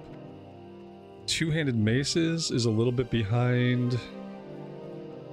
One-handed maces, 70 out of 90. Maybe we'll do one-handed maces for a minute.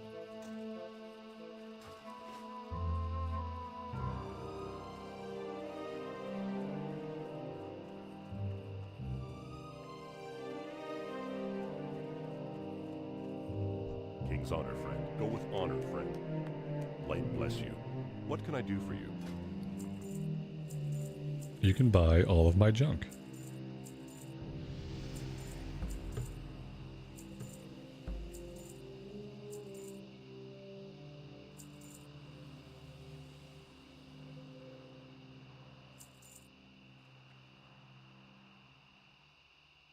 Be careful. Well met.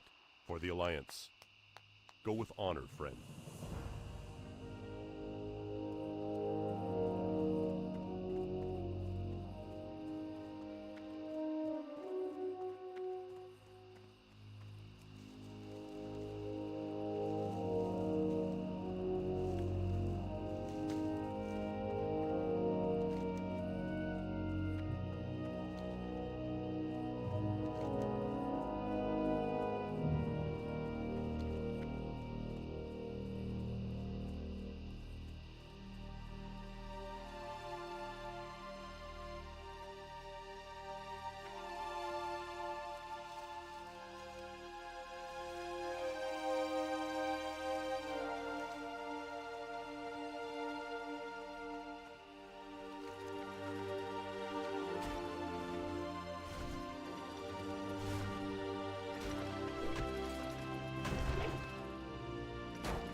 There we go. This will be the last one. Oh, we got some Mage Royal over here. We'll grab this and then we'll head back to town.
All right, so with this one done, we have to go to Red Ridge. We got to talk to Wiley. Then we'll have to do the Defias Messenger quest, and then we'll do the Escort quest. Be careful. And then we'll be ready to do Dead Mines. Light bless you. But all of that stuff is going to happen tomorrow because I am out of time for today, guys. Thank you all very much for hanging out with me. I really do appreciate it and all the support on this series so far. I'm having a great time on the Warrior, and I'm grateful to have you guys here for it. We'll be back on the Warrior tomorrow, same place and time. We'll pick up right here. Until then, take care of yourselves out there in the real world and take care of each other, and we will see you in Azeroth again very soon. Bye for now.